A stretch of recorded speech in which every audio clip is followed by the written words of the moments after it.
Good morning. My name is Aisha Chugtai, and I am the chair of the Budget Committee. I am going to call to order our adjourned meeting for Friday, October 17th, 2025. Before we begin the meeting, I want to offer a friendly reminder to all members, staff, and the public that these meetings are broadcast live to enable greater public participation. These broadcasts include real-time captioning as a further method to increase the accessibility of our proceedings to the community. Therefore, all speakers need to be mindful of the rate of their speech so that our captioners can fully capture and transcribe all comments for the broadcast. We ask all speakers to moderate the speed and clarity of their comments. At this time, I'll ask the clerk to call the roll so we can verify the presence of a quorum. Councilmember Payne is absent. Wansley, absent. Rainville. Present. Vita. Present. Ellison is absent. Osman is absent. Cashman. Present. Jenkins is absent. Chavez. Present. Chowdhury. Present. Palmisano. Present. Vice Chair Koski. Present. Chair Chugtai. Present. That is 8 members present. Let the record reflect that we have a quorum. I'll also remind my colleagues that we will be using speaker management today, so please make sure to sign in. Today we have 2 presentations related to the mayor's recommended 2026 budget from the Community Planning and Economic Development Department and the Regulatory Services Department. I'll first invite the Community Planning and Economic Development Director, Eric Hansen, to join us and begin his presentation. Welcome.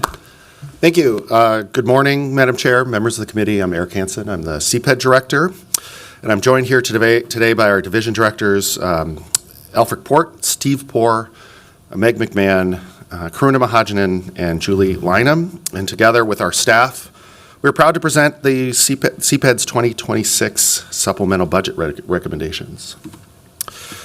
CPED operates within the Development, Health, and Livability area of the the Office of Public Service, as you see highlighted on the slide in front of you. And we work to grow a vibrant, livable, equitable, sustainable, and safely built city for everyone. We have about 243 professionals that carry out this work daily. We advance planning, housing, economic opportunity, and regulatory services that reach every neighborhood. CPED is a diverse and complex department.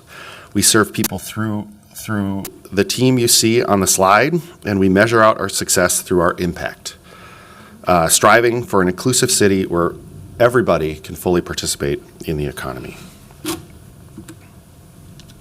Our department continues to deliver results that advance priorities. This year, we celebrated the opening of Wadeg Commons, a 39-unit affordable multifamily housing development by Noor Companies and Redesign Inc.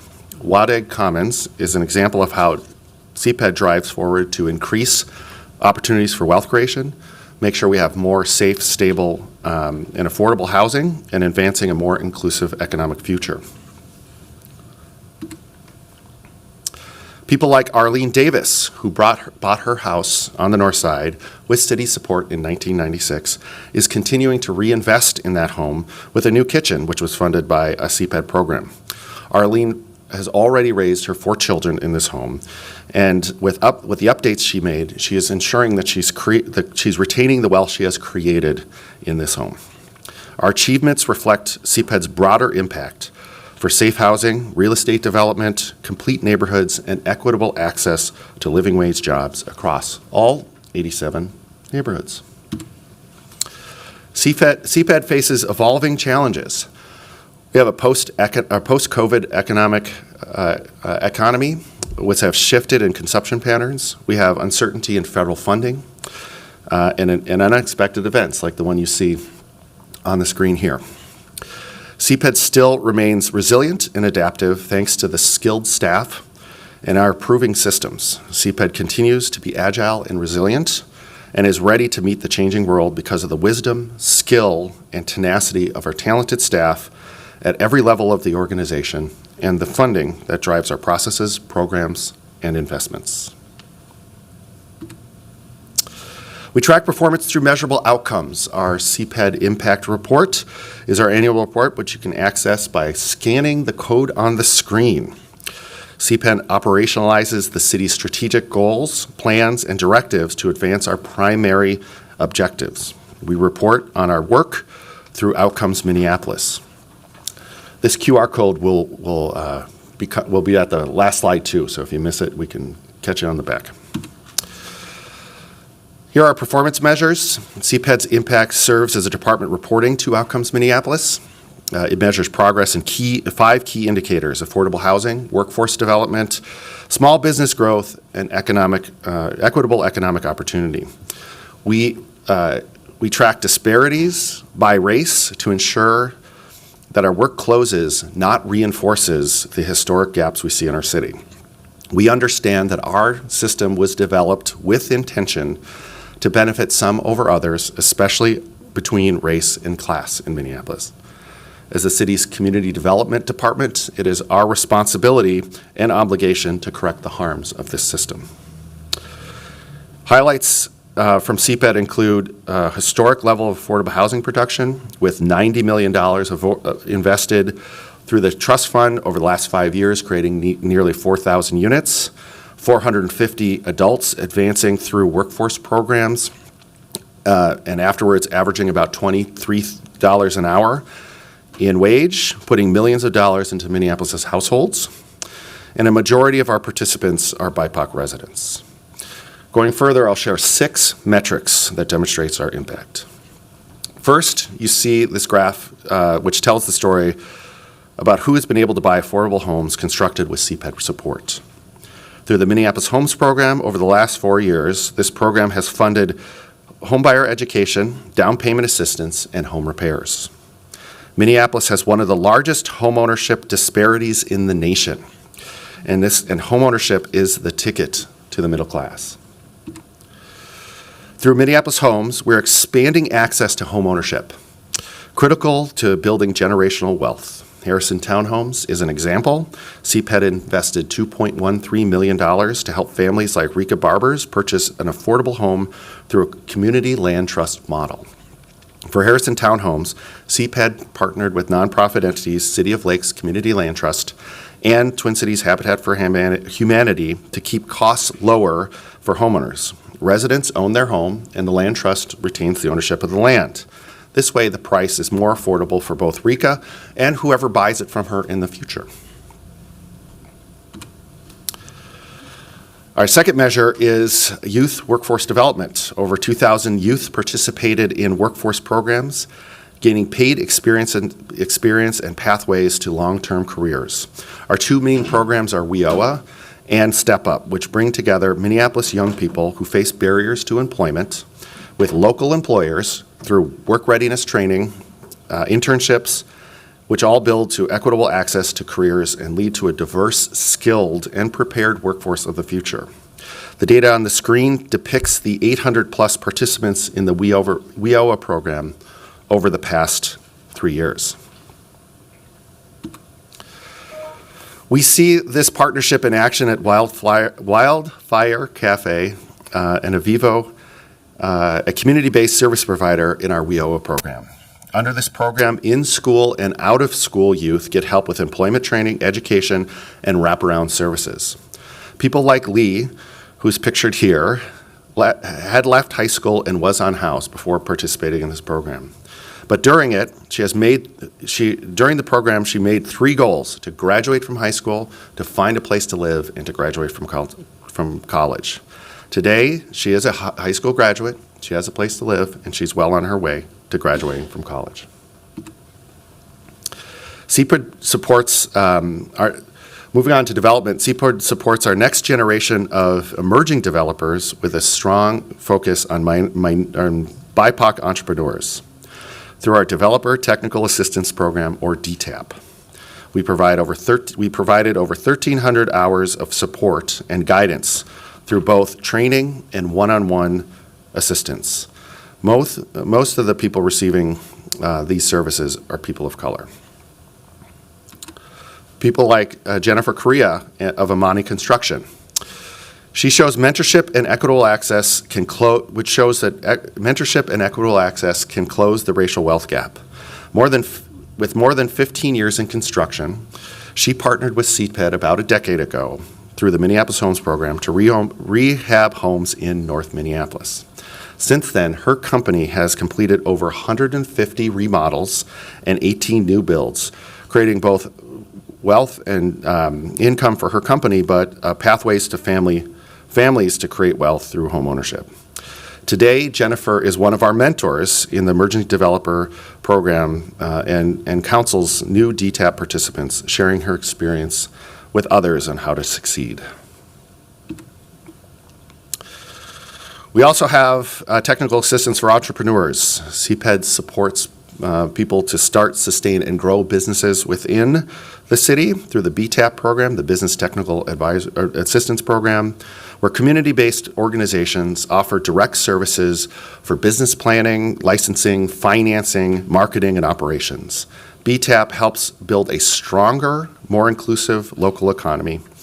Last year, we provided over 6,000 hours of support to entrepreneurs, with over 80% of those hours in service to BIPOC entrepreneurs. Haley Utley and her partner Kayla Barth opened Queermunity in the heart of Uptown last year as a space for the LGBTQ plus community and allies to come together and create a connection in a safe, supportive environment. They offer a range of educational, cultural, and arts program.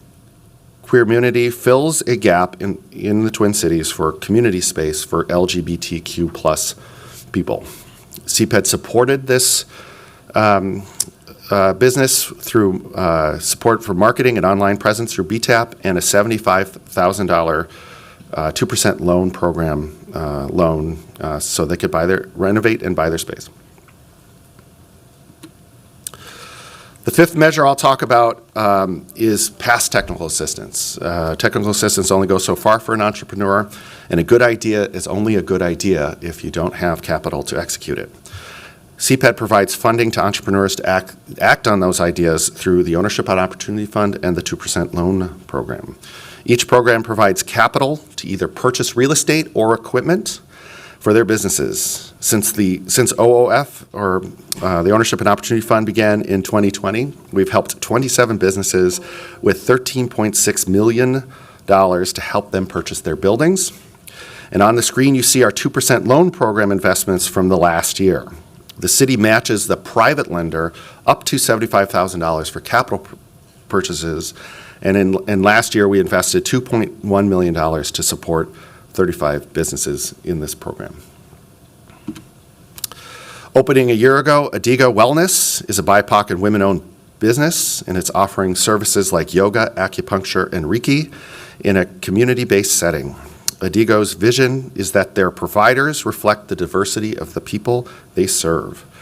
Our 2% loan program helped the Adigo team purchase the building in Uptown, and the $75,000 loan supported the transformation of the new space to align with their vision, in addition to other supports we provided through BTAP. The final data point I'll bring up is permit values. Permit values reflect a strong private investment, engage our private market activity, and interest in the city. While housing and economic development programs are measured in the millions, private market activity is measured in the billions. An indicator of how much work it is also an indicator of how much work is flowing through CPED as we handle the development process from development concept to grand opening. This year, we're on track for a 15th consecutive year of over $1 billion of permit value. As we are nearing that billion, we have issued 24,000 permits to date. Groove Lofts was a lengthy, complex, innovative development that converted an office tower into a residential in downtown. Every CPED team played a role in this process, both assisting with the tax increment financing to support the private market, private investments, plus the historic tax credits, and the development process around reducing red tape and moving it through the development process as quickly and swiftly as possible. Today, Groove Lofts features 216 new homes, including 44 units that are affordable. Let's move on to the CPED budget. Now that you've seen our impact, we are recommending a $115.3 million general funded budget for CPED in the coming year. This budget includes $3.5 million in reductions and an additional $11.5 million of mostly non-general funded additions. The different color-coded bars on this chart represent the budget by expense category over the past few years and projected into 2026. I'll explain the reductions for the year later in the presentation, but overall, about 37% of CPED's proposed budget will go to contractual services, 25% to capital equipment, 23% to salary and wages, and fringes and operating costs are at 8% and 7% respectively. We break that budget down by our divisions. In our 5 divisions, housing policy and development, economic policy and development, and transfers and debt services each come in about 25% or a quarter of the budget, while development services, operations, and planning fill in that final quarter of our budget by division.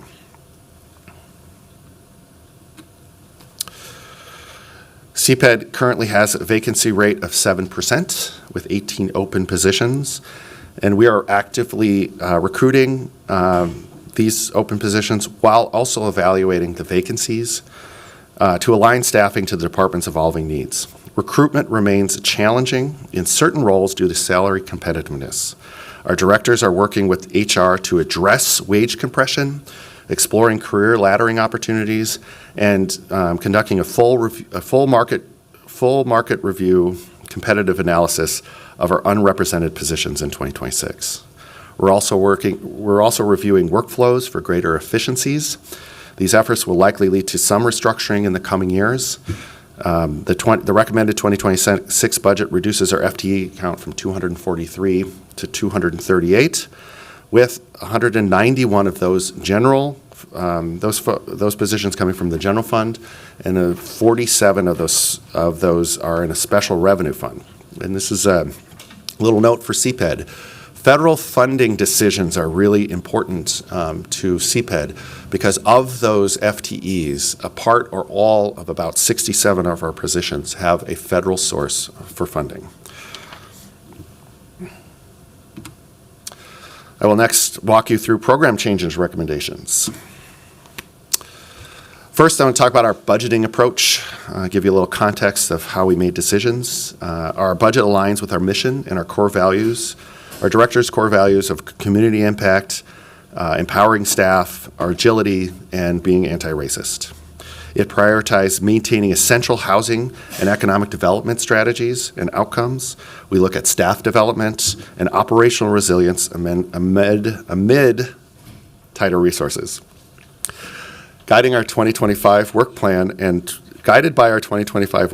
and Minneapolis 2040 comp plan, CPED's budget strategy represents the best thinking our managers and directors have about how to deliver the best services even though we're facing leaner times. The budget focuses on efficiency, equity, and long-term sustainability while continuing to invest in people and reduced disparities. This is not a do more with less proposal. It reflects the realistic trade-offs and our commitment to do as much as possible with the resources available. Administrative and support is what we call Operations and Innovation. It's a division run by Karuna Mahajanan, and they provide leadership around financial management, communications, data analysis, and keep our department running efficiently. This team does a lot to keep all the work I've highlighted moving smoothly. This team is the people behind the people who manages and support internal services, provides information for effective decision-making, manage special projects and process improvements for effective coordination and service delivery. The management of resources supporting and the management of resources supporting employee work. The 12-member team has a $12 million budget and oversees CPED's communications, finance, HR, and IT functions. The increase you see on this slide is to accommodate the premium of the self-insurance budget, which increased by almost $5 million. This area also drives our culture work. We are committed to a department to be a workplace of inclusion and belonging, where everybody can show up as their true selves. We have We have help on this journey from the CPED leadership and our Labor Management Committee, and through our Racial Equity, Inclusion, Diversity, and Equity, or RIDE committees. We see CPED coming together on this slide at appreciation events, and being around each other is building stronger bonds and a more effective team. Development Services is led by Steve Poor. It's our largest division with 81 employees. It includes construction code services and the development review teams. It completes the development cycle that planning starts with plan review, permitting, inspections, and issuing certificates of occupancies, plus a couple other programs. The division's budget is $12.7 million and shows a moderate increase from 2025 for cost of living. The Development Services our division is responsible for ensuring quality-built environment throughout the city with a customer service-first mission. Development Services ensures high-quality development while requiring that building construction and rehabilitation projects in the city meet the standards for safety, livability, health, and environmental sensitivity. Moving on to Economic Policy and Development. It's a division of 66 members in 5 teams and is led by Julie Lynham. This division helps people build wealth through business activity in vibrant commercial districts.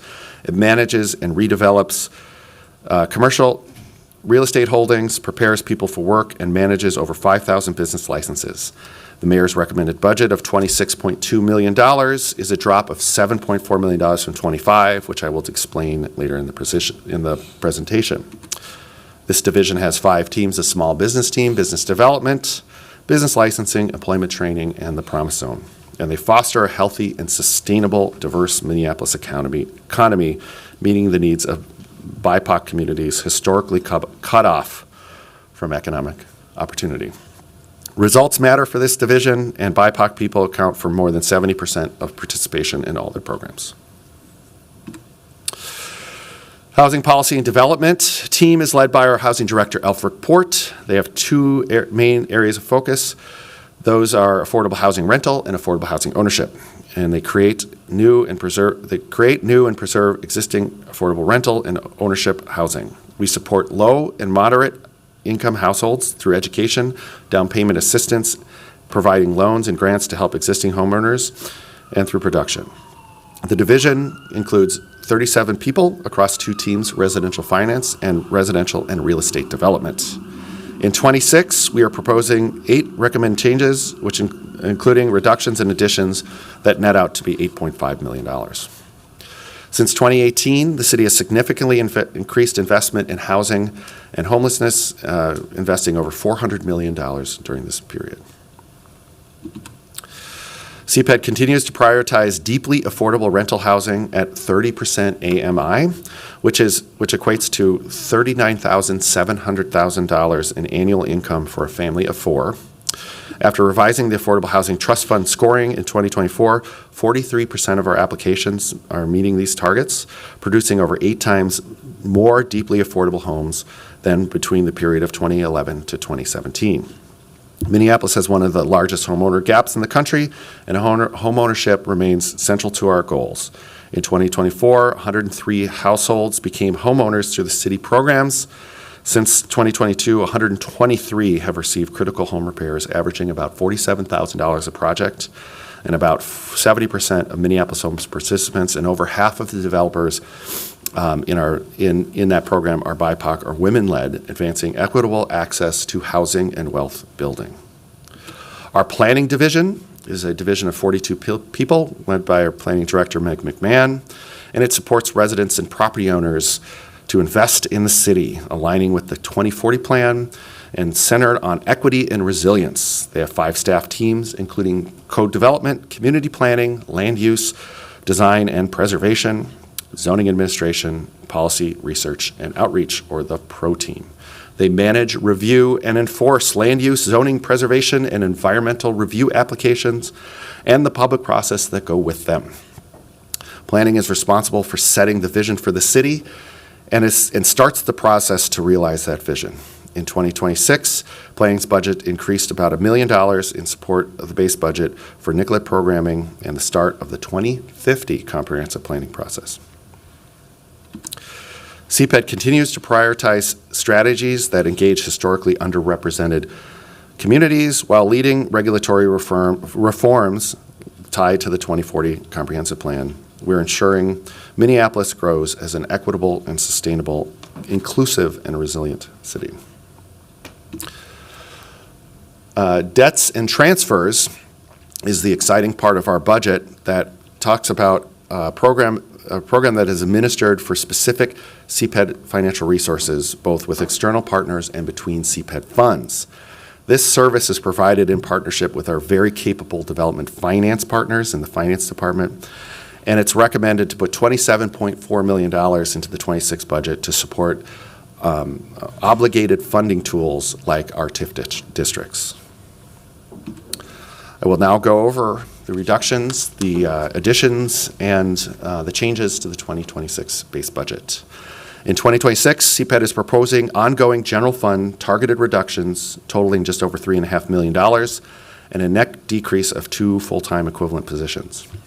These changes reflect the budget approach I shared a few minutes ago, and let me walk through the key changes.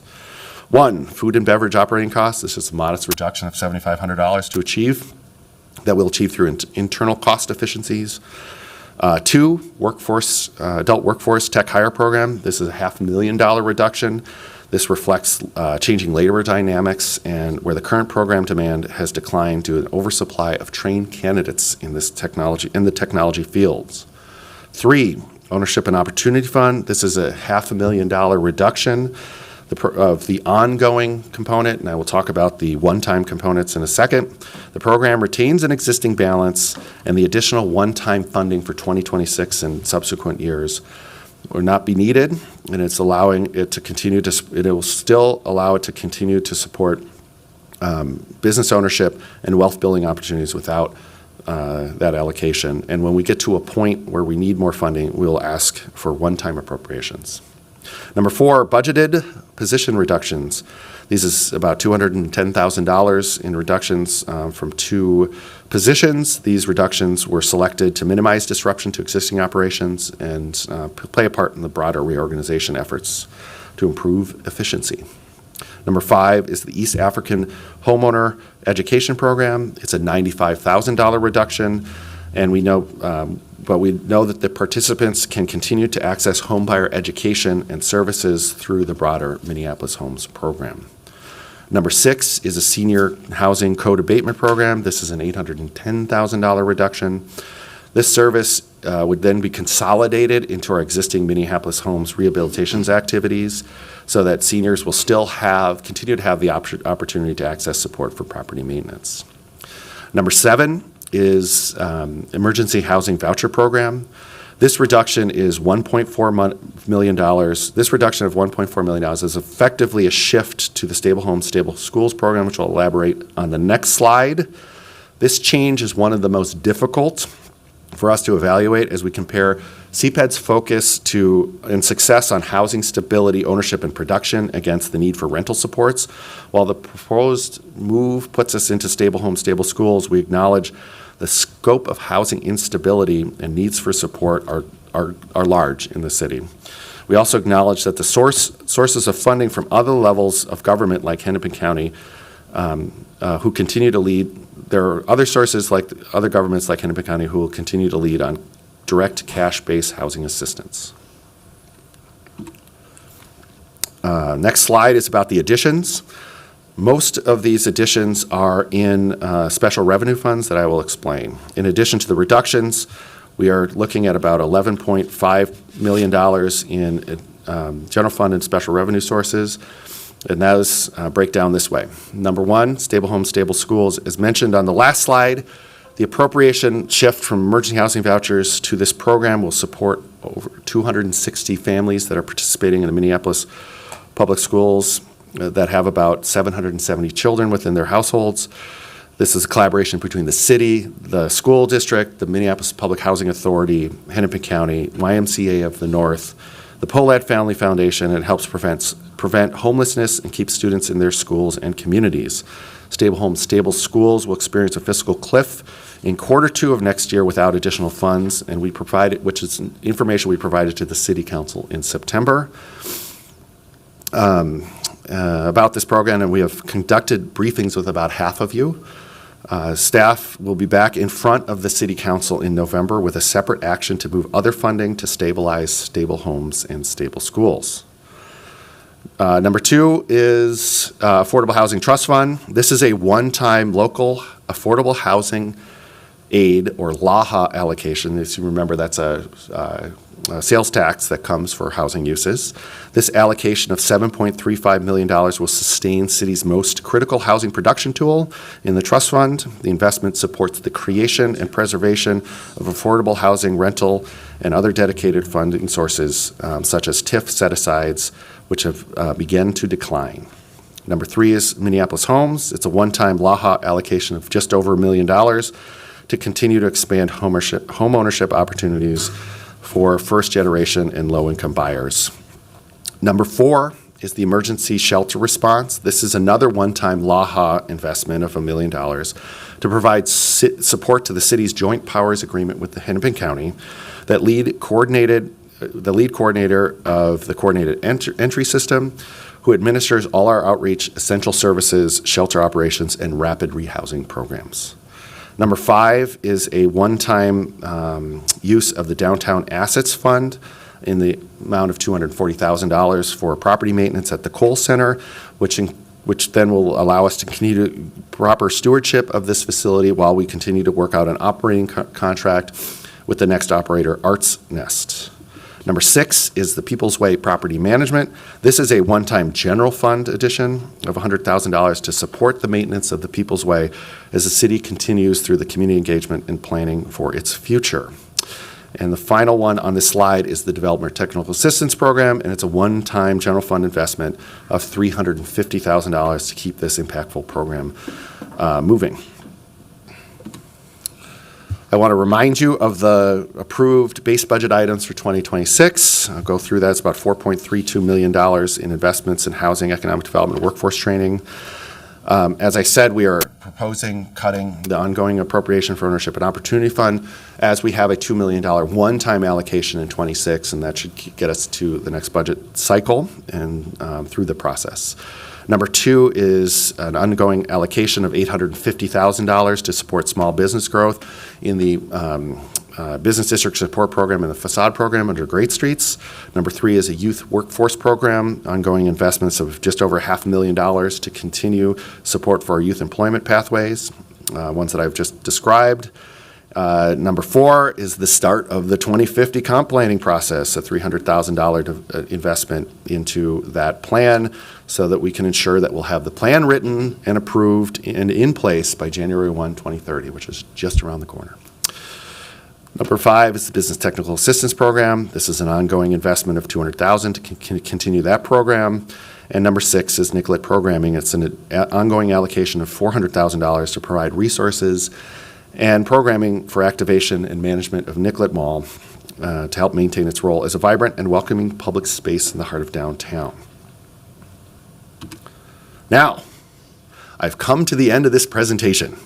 I want to thank you again for the time and the division directors in the audience today. I also want to particularly share a thanks to Sue Kleppe, our budget analyst, John Giardino, and Manny Vinivong, who are our accountants. I want to thank Ben Zimmerman, Justin Carlson, Justin Coles, and Director DeSenza on the budget team for guiding us through this, Angie Skildum and her entire team at the Development Finance Group, Wes Durham, Sarah Milner, Dorothea Marty, and Jen Rulong-Smith in our Pro and Comms groups that put extra effort into making sure that this presentation was as great as I think it was. And on behalf of the people of CPED, thank you, Madam Chair and committee members, for this opportunity to present our recommended budget, and we are happy to answer any questions you might have.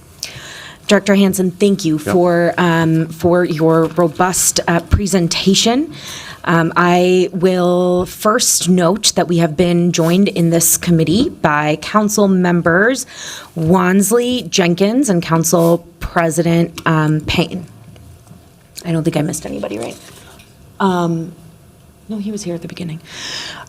With that, I am going to see if my colleagues have any questions or comments. I'll first recognize Councilmember Rainville, followed by Councilmember Wansley. Thank you, Chair.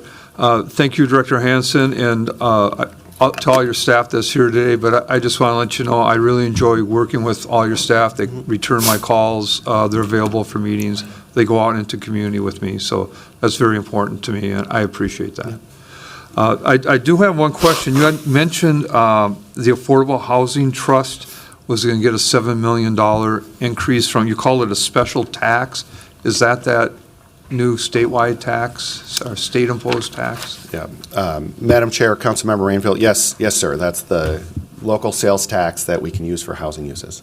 Great, thank you. That's it. Thank you. We've actually got a couple more folks in queue, so next I'll recognize Councilmember Wansley, followed by Councilmember Vita. Thank you, Vice President Chuck Ty. Just starting at the top, around slide 1415, where it gets into DTAP and small business support. Could you provide an update on the pilot for loans for small businesses impacted by construction? It wasn't clear where the funding was located within CPED for that specific pilot. Madam Chair, Councilmember Wansley, that is a new program that we have not written. I was hopeful, and I'm glad that you put it right out up front so we can talk about it right away. I was hopeful to have an update on all of the new things that were added to the 2025 budget, because some of them are completed and underway and some of them aren't. And that is one of the programs that we have not written yet. And so we'll be collecting a status update on all 2025 budget allocations so that we can share with the council, but it just wasn't ready today. But that one has not started yet. Would that be shared through the bids committee then in the last cycle that we have going before the new year? Madam Chair, Councilmember Wansley, we could have it I think the best way is probably just me sending an email with all of the updates of those programs. Okay, and I'll get to this later, it sounds like that would require a program design, which in our conversations does have to come through for council authorization. That's why I said, would it then just be coming to the next bids too? Madam Chair, Councilmember Wansley, I think I understand. I misunderstood your question. So yes, when we have that program would have to go to the council to approve it before we could administer funding anything. Okay, and right now is the timeline to get that figure out before the end of the year? We're still working on that timeline. Okay. Yep. And then going to, which I think is tied to some of the just like outstanding things, is there tracking of funding allocations given to the cultural corridors? It would be great to know just in our budget kind of where the funding is standing for our cultural corridors, like on average what is spent in supporting business interests, residents within them, because we've had a long-standing conversation around how we need to, of course, balance investments not only in downtown but also these other key areas of our city. Yeah. Madam Chair, Councilmember Wansley, the funding from the city for cultural corridors is in multiple departments. But it does make sense to have us work with those other departments to report back on what's available. A lot of the programs are in our Arts and Cultural Affairs Department, which they have reported back through the Biz Committee a number of times on their progress, because they're getting that money out in the field and making great headway. There are some programs, most of the programs that CPED offers, cultural districts are an eligible area. We have a very rare occasion where it's specific to just cultural districts, but I can talk to DCO Jelly and talk about a collaborative response on cultural districts in general. Yep, I'll note that for the clerks and a could someone follow-up write this down memo. so I can Yep, track it? and Yeah. again, a figure amount of what do those programs, initiatives represent financially? Yep. Great. And then going to slide 37. Councilmember Wansley, if I can just interrupt, yep. I want to make sure our clerks got that. A administrative follow-up that outlines all of the ways in which the city across the enterprise funds cultural district, Cultural corridors. cultural corridor work, and just some specifics on those financials as well. Is that accurate? Excellent. Sorry, I'm sorry to interrupt. Go ahead, continue. Then going to slide 37, where we're talking about reductions and additions. So in the senior abatement program. So I recall CPAD giving an updated presentation on this initiative that council brought forward last budget cycle. And the presentation noted that it was pretty successful in supporting or meeting the goal of this program. And from my understanding, not only was the fund almost fully spent, CPAD also shared that since costs have risen, the impacts of these loans have also lessened, and essentially more resources would be needed. So it actually signaled to me that this could have been an opportunity to bring more resources into it. But as you just highlighted in your presentation in the performance book, that you all believe that Minneapolis Homes is the place where it could absorb the same type of needs for seniors who use this service. So just for timing, in a follow-up memo, would like to have data on the number of seniors providing or provided abatement or stabilization, housing stabilization services via Minneapolis Homes, specifically for 2024, 2023, and 2022, when there was no dedicated funding. I can also email this question over for our clerks. Councilmember Chugtai and Councilmember Wansley, that's one of those programs where we have, unfortunately, some trade-offs. And when we were meeting our budget targets, we had to look at where we could be efficient. And when there was another resource, while we know we'll have fewer dollars for rehab, there were other resources available, and that's the reason why you see that recommendation. And yes, we can get you the information on seniors served through both those programs. Oh, I think we already have it for senior abatement, just Minneapolis Homes. Yep.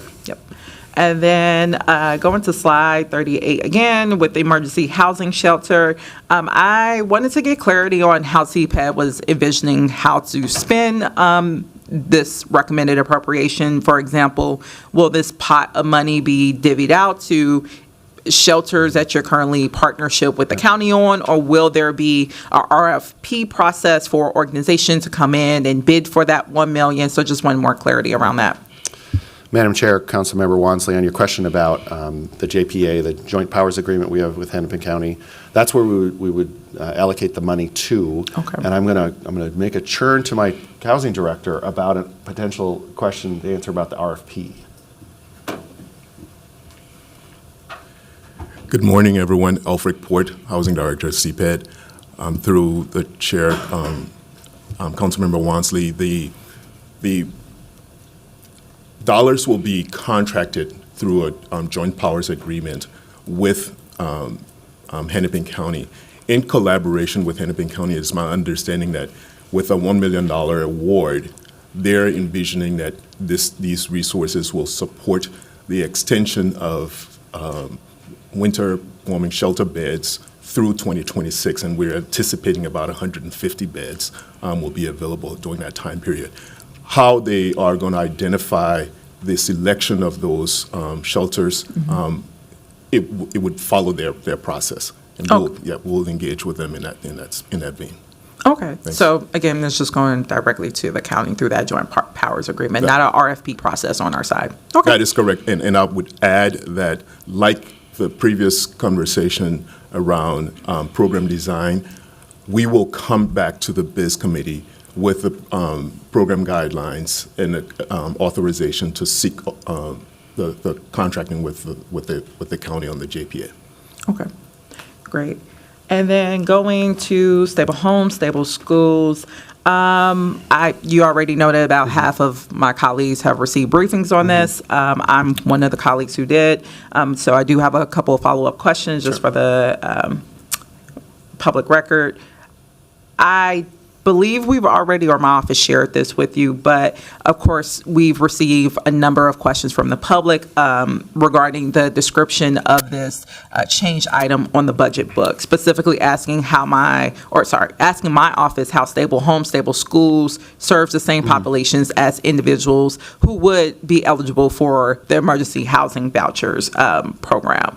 So I just want clarification. Stable home, stable schools is only available for families who are in Minneapolis Public Schools. That's correct.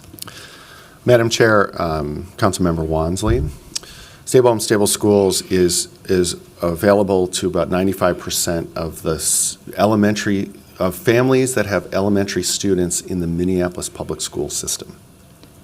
So families who With have children in the Minneapolis Public School Yep. system. And at the elementary level. At the elementary level. Yep. So in that case, and also the spirit of good governance and transparency, again, we've asked if you could reflect this impact or around the changing of cutting EHV to route that dollar amount to stable home, stable schools to show that the impact would be 150 unsheltered individuals. It's not the same population that is served by stable home, stable schools.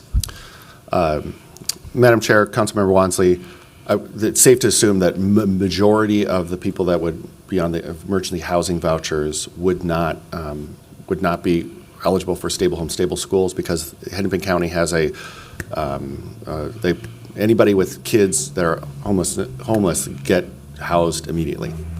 Correct. So that's why I'm asking Yep. once again if that could be Yep. changed on the budget book, because there is somewhat of flattening out of both of those programs. And just to provide clarity, they serve very distinct populations. Okay.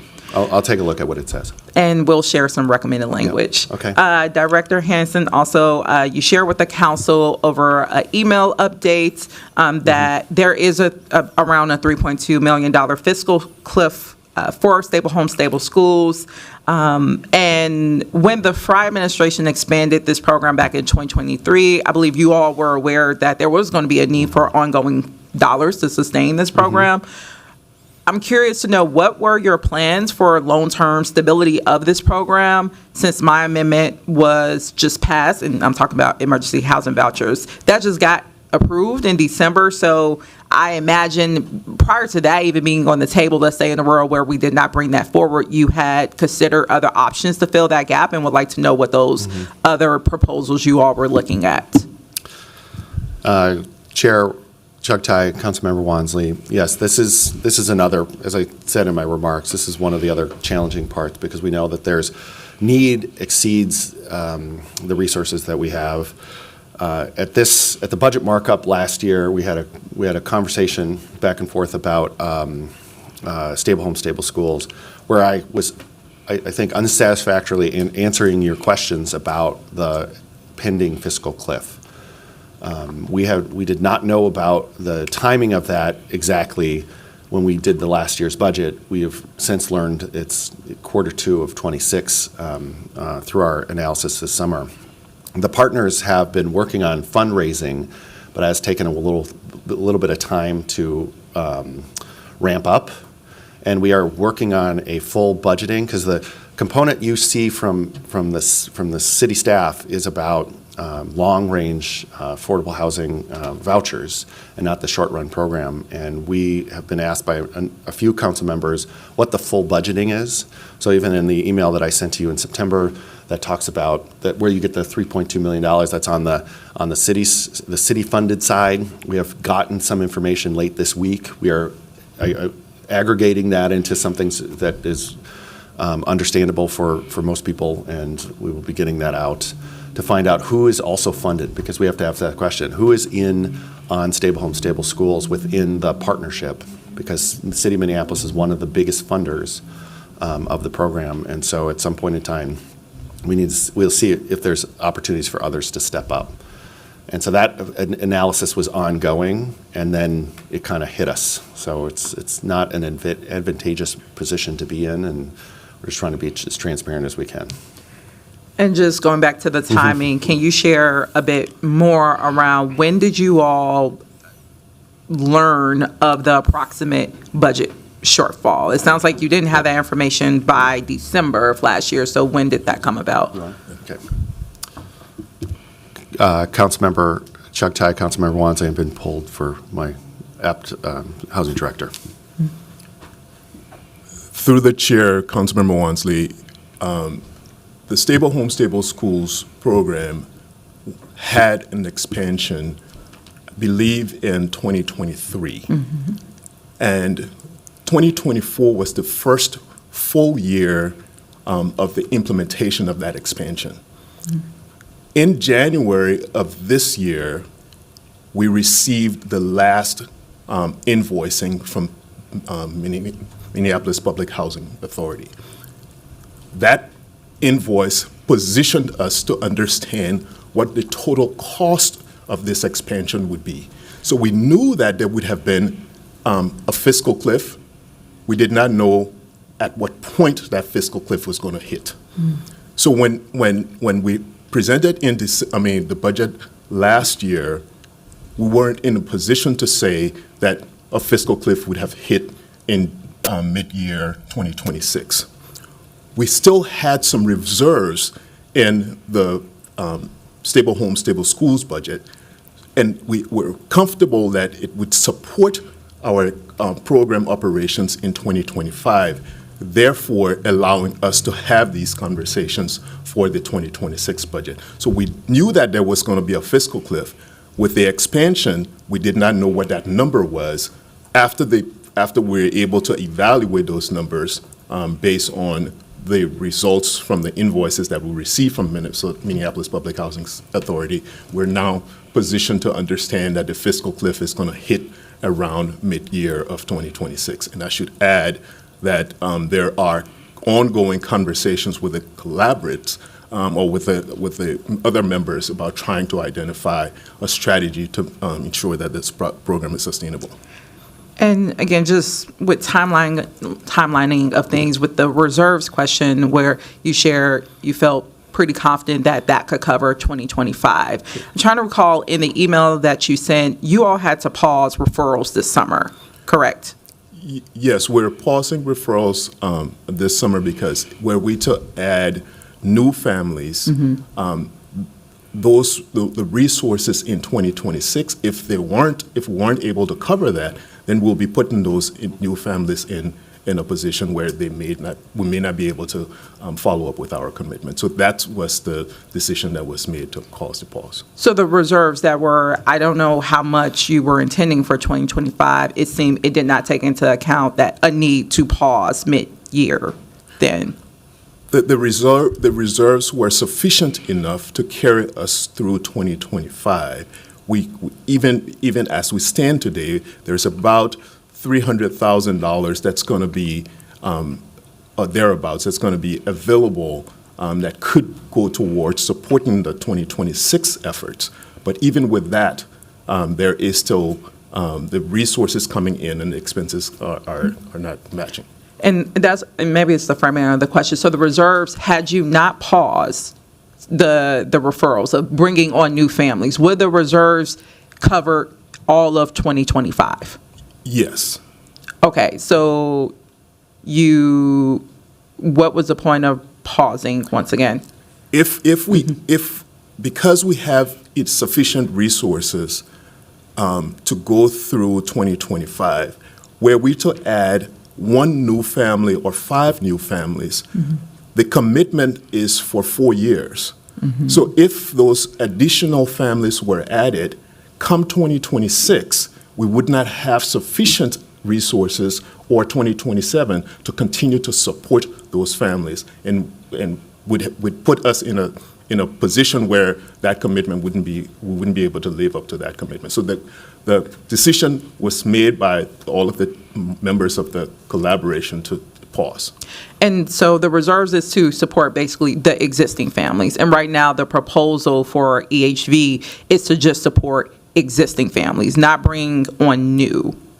The proposal that we presented to the members that accepted our invitation to provide a briefing showed that there were 3 scenarios. One of the scenarios talked about continued the program operations as is. The second talked about pausing, or not taking any new referrals. And then the third was taking new referrals as families drop off. We would we'll bring on new families. I think the option that you're referencing is the third option, where we're saying as families drop off, we'll then add new families to the program. So, okay, I'm going to shift, coming back to this. I did want to get an update on council moved the $1.8 million to be dispersed for emergency housing vouchers for 2025. Is there still a plan to disperse those funds to MPHA as council approved, or bring forward a different proposal for council to consider? So the proposal that's before, that we're bringing forth is to reallocate the $1.8 million from 2025 to support the Stable Home, Stable Schools core program. In the mayor's recommendation, for 2026 takes the $1.4 million of the emergency housing vouchers to support Stable Home, Stable Schools. There is still a gap in Stable Home, Stable Schools moving forward. So our intention is to use the 1.8 as well as the Stable Home, Stable Schools pilot to fill that gap. The rationale for going down the path of recommending the use of the 1.8 is if the 1.4 is not available in 2026 and we use the 1.8 and brought in families, come 2026 or the following year when the 1.8 resources have been depleted, there wouldn't be any resources to support those families ongoing. So we believe that if we were to put families in a position where they are now housed, a year from now, we'll be unable to continue to meet the obligations as the program was intended. So we have this part of the recommendation is to redirect the $1.8 million to support the core Stable Home, Stable Schools program. So just to summarize that, the council's appropriation for 2025 will not be enacted by CPED. Instead, you all are talking about using an appropriation that was passed by this body to redirect it in 2026 and basically not implement emergency housing vouchers for this year. That is the recommendation then. Great. I'll shift to comments. I really just want to end this by addressing my colleagues. One, I want to be fully clear that I plan to bring an amendment to restore the emergency housing vouchers because our city's current approach to unsheltered homelessness is absolutely failing and it's not working. There is no need to reinvent the wheel here, and there's a housing first approach that is before us through the emergency housing voucher program that has demonstrated tremendous success. And we also are seeing the city's approach towards just doing encampment sweeps after another, just moves people from one place to another spot and exasperates trauma for our already vulnerable community. We worked very closely with MPHA and our county partners who are already severely overburdened and under-resourced themselves, especially in light of the federal funding cuts that we know all of us are feeling. And I'm pretty sure as the leaders of tackling a lot of our homelessness issues, they're going to rely on these partnerships with us. But it is deeply troubling, as we just heard, that when we do forge these partnerships, then we have the administration, being the Fry administration, that then will go and undermine our work. And that is specifically playing out in this case, where two programs that are meant to reduce homelessness, one amongst MPS families and students, and those experiencing unsheltered homelessness, they're essentially being pitted against each other, and that's not acceptable. Emergency housing vouchers, again, is an incredibly important program that can support our work of addressing homelessness, reducing it, and meeting this body's resolution around declaring unsheltered homelessness as a public health emergency. They are and by they, our county partners, our public housing authority partners, they are actually using this as a model to go across the country that are being praised as an effective model towards reducing homelessness. And many cities are looking to mimic this, and we have the ability to implement it right here in our own backyard, and it's just troubling that we can't even do that under this particular administration. So I, again, just want to emphasize, like, I have no desire to be acting like we're in a scarcity mindset when it comes to homelessness. We have the ability to be forward-thinking, to appropriate the resources that could reduce homelessness in our city by 20% by the county-owned accounts through implementing emergency housing vouchers. And that's exactly why I look forward to working with my colleagues to restore that funding. And while also maintaining and complementing, yes, we want to make sure that NPS students are not facing housing insecurity. It's just really deeply disappointing that this is the option after 2 years and 3 years of knowing that stable homes, stable schools was not going to be in a financially sound position, that this is the only solution that was brought forward. And I really want to say thank you to my colleagues who have approached this issue with a level of seriousness that we have not seen from the administration. And I look forward to working with you all who are interested in using this budget cycle to build on our commitment towards doing this meaningfully. But yeah, again, deeply disappointed. Thank you for presenting the information to the public, and as opposed to just keeping it in private meetings through the briefings. But I will defer to the rest of my colleagues who are in queue. Thank you. Next, I'm going to recognize Councilmember Chowdhury, followed by Councilmember Palmisano. Director, there's about 4 more people left in queue. Sure. Go ahead. Thank you, Council Vice President Chugtai. Thank you, Director Hansen, for your presentation. Sorry, I'm struggling with my mic here. It's like a mile away from me. Okay.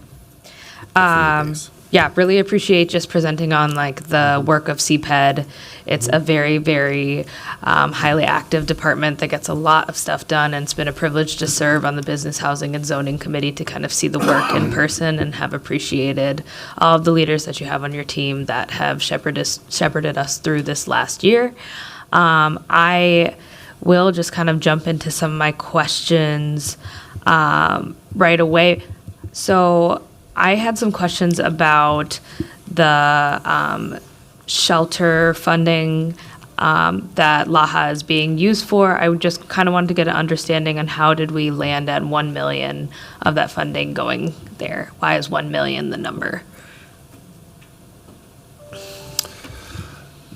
Chair Chowdhury or Chugtai and Councilmember Chowdhury, names are too close together. I'm going to defer to the housing director here.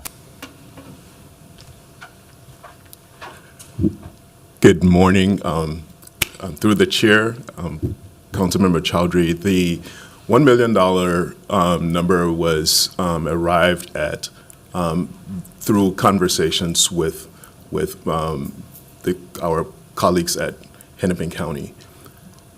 There is, the county released a request for proposals early on, and the resources that they had was not sufficient to cover the needs that were met. I mean, the needs.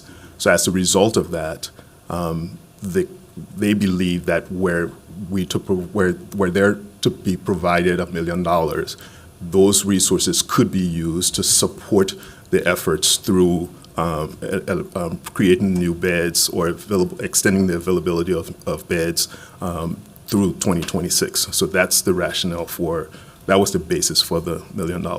But as we all talked here today, the homelessness issue is front and center to the work that we do. $1 million, $10 million, $50 million, the resources are needed from the city, the state, the county, and the feds, and philanthropy. But that's how the $1 million was derived. Thank you. And Director Port, these next few questions may also be for you because it is housing related. For the Affordable Housing Trust Fund, that 7 million and some, that's all coming from LAHA, or is that the total amount for the Affordable Housing Trust Fund this year? The total amount, through the chair, Councilmember Chowdhury, the total amount of the Affordable Housing Trust Fund, the recommendation is 17. There you go. $17 million. The $7 million thereabouts that's being referenced is a combination of the sales tax, which is about $3.8 million, and $3.5 million of TIF resources. Last year, we had $4.5 million in TIF that supported that effort. This year, we have $3.5 million more. So the combination of the TIF resources and the sales tax revenue is what comprises the $7+ million.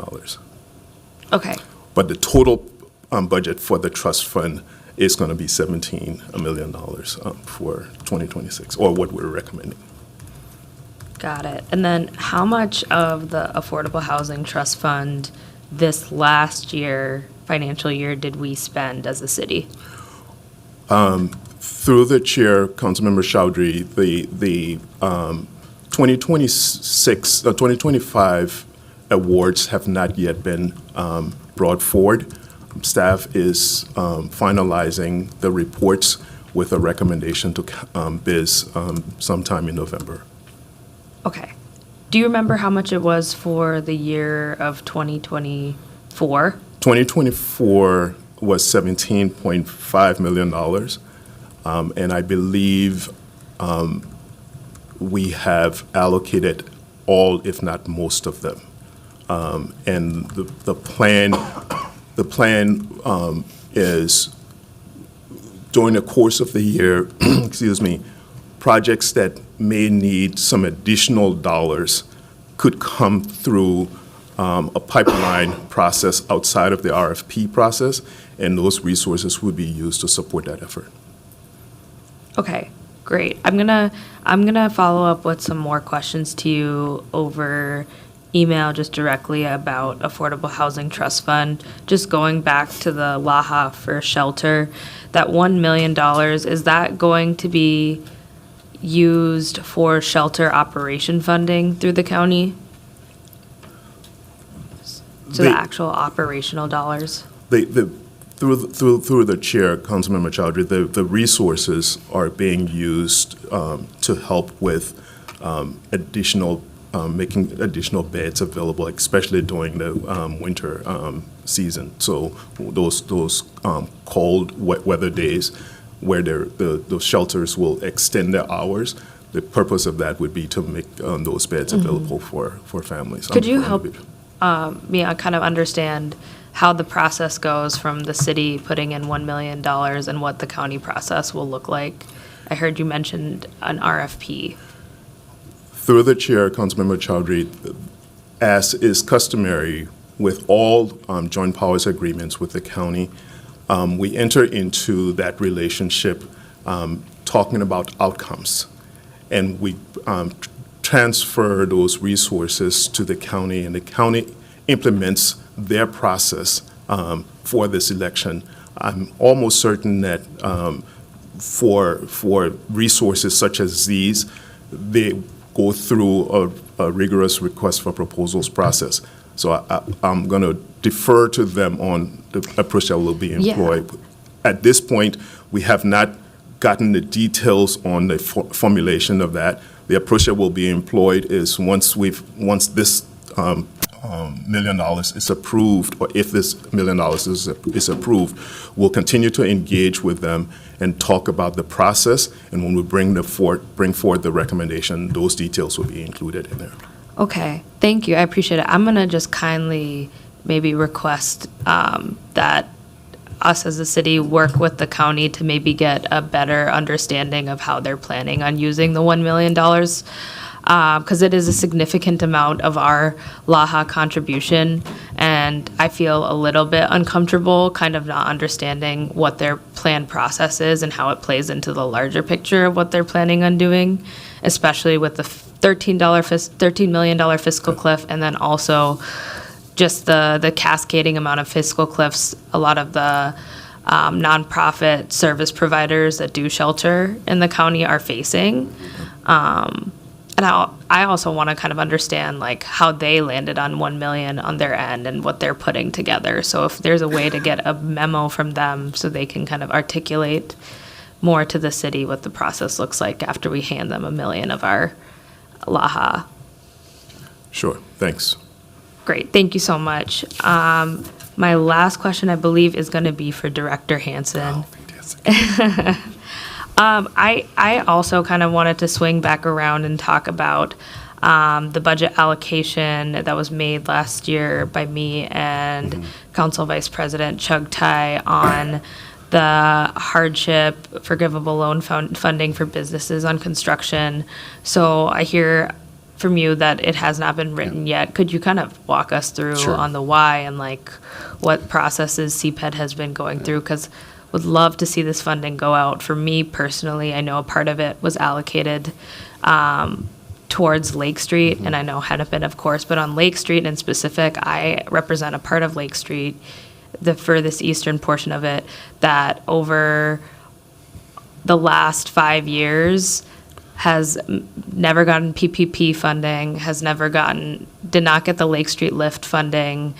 There's maybe like one type of support funding that some of the businesses got, and their number one thing is debt and loss of revenue from the Beeline construction, and a few businesses specifically for that amount of debt that they were never able to close have had to shut their doors, which is hard to see, especially like a beloved like coffee shop like Milkweed Coffee. Like that was a part of their reasoning. Yeah. Chair Chug Tai, Councilmember Chaudhry. There you go. Got it. Nailed it.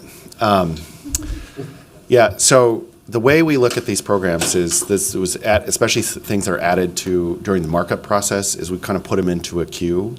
The $900,000 program is a very extensive program because we're talking about loans, forgivable loans or payable loans, we haven't figured that out yet, of 2 businesses for losses due to something else. So we saw this in the Central Corridor, the Green Line construction. There was a set aside from philanthropy for businesses, and it required, and we also did this early in the pandemic, where we set aside our 2% loan program for direct grants to businesses at a $5,000 and a $10,000 rate. We had a program like that requires a lot of underwriting to make sure that we're meeting the public purpose test, because we're constricted on what money we can put into private business. And we want to make sure that we have the proper oversight, because this is something where you'd have to sit down with the business and figure out, was the loss in the business attributed to the construction? And it's more complicated because we're looking at Lake Street, Hennepin Avenue, and Lowry. Not all of those projects were Minneapolis-funded construction projects. As you said, it's the Beelines, it's Metro Transit construction on Hennepin, or on Lake Street. Ours is on Hennepin, and then it's a county project up on Lowry. And so it takes a little while. And so we're working through the list of things to do from the 2025 budget. We just haven't resourced the writing of that.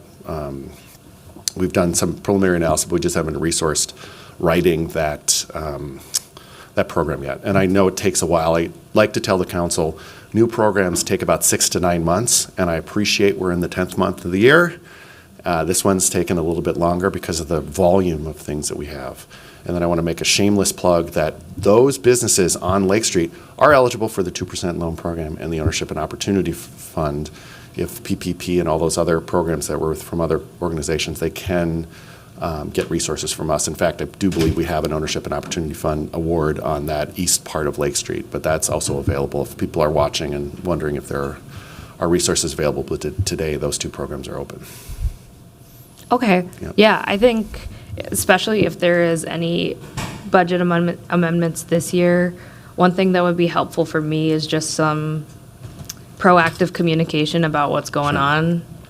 As an author, I'm kind of just like wondering, and I know we've had a couple check-ins here and there, but knowing what's going on before we get to budget Sure. is really helpful. And I mean, I would love to get a better understanding of what the future timeline is going to be to get a program like this lifted. I appreciate Councilmember Wansley sharing that it would be nice to have a discussion about it before the end of the year. And I know that there is that list from 2025. Yep.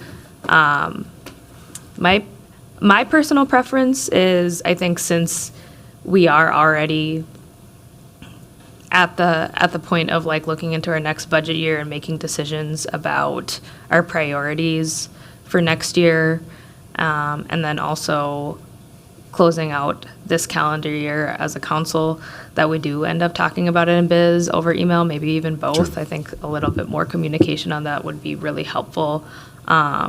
And I won't have you answer this on the dais today, but I am curious about understanding which programs, including pilots, have been implemented, or like what point they're in, and also just like kind of understanding from your perspective as a department and the people who have to do the work, like what are the reoccurring barriers, if it is staff capacity or if it's these larger priorities that take more time. I think as council members, we don't get into the weeds of the work of CPED. You guys are always in it and always doing it, and I see that very clearly, and so it is helpful for us to kind of know, like, this is kind of the culture and tenor of the department, and it shifts, especially when there are different compounding things that are going on, like federal funding being at risk. So that'd be really helpful.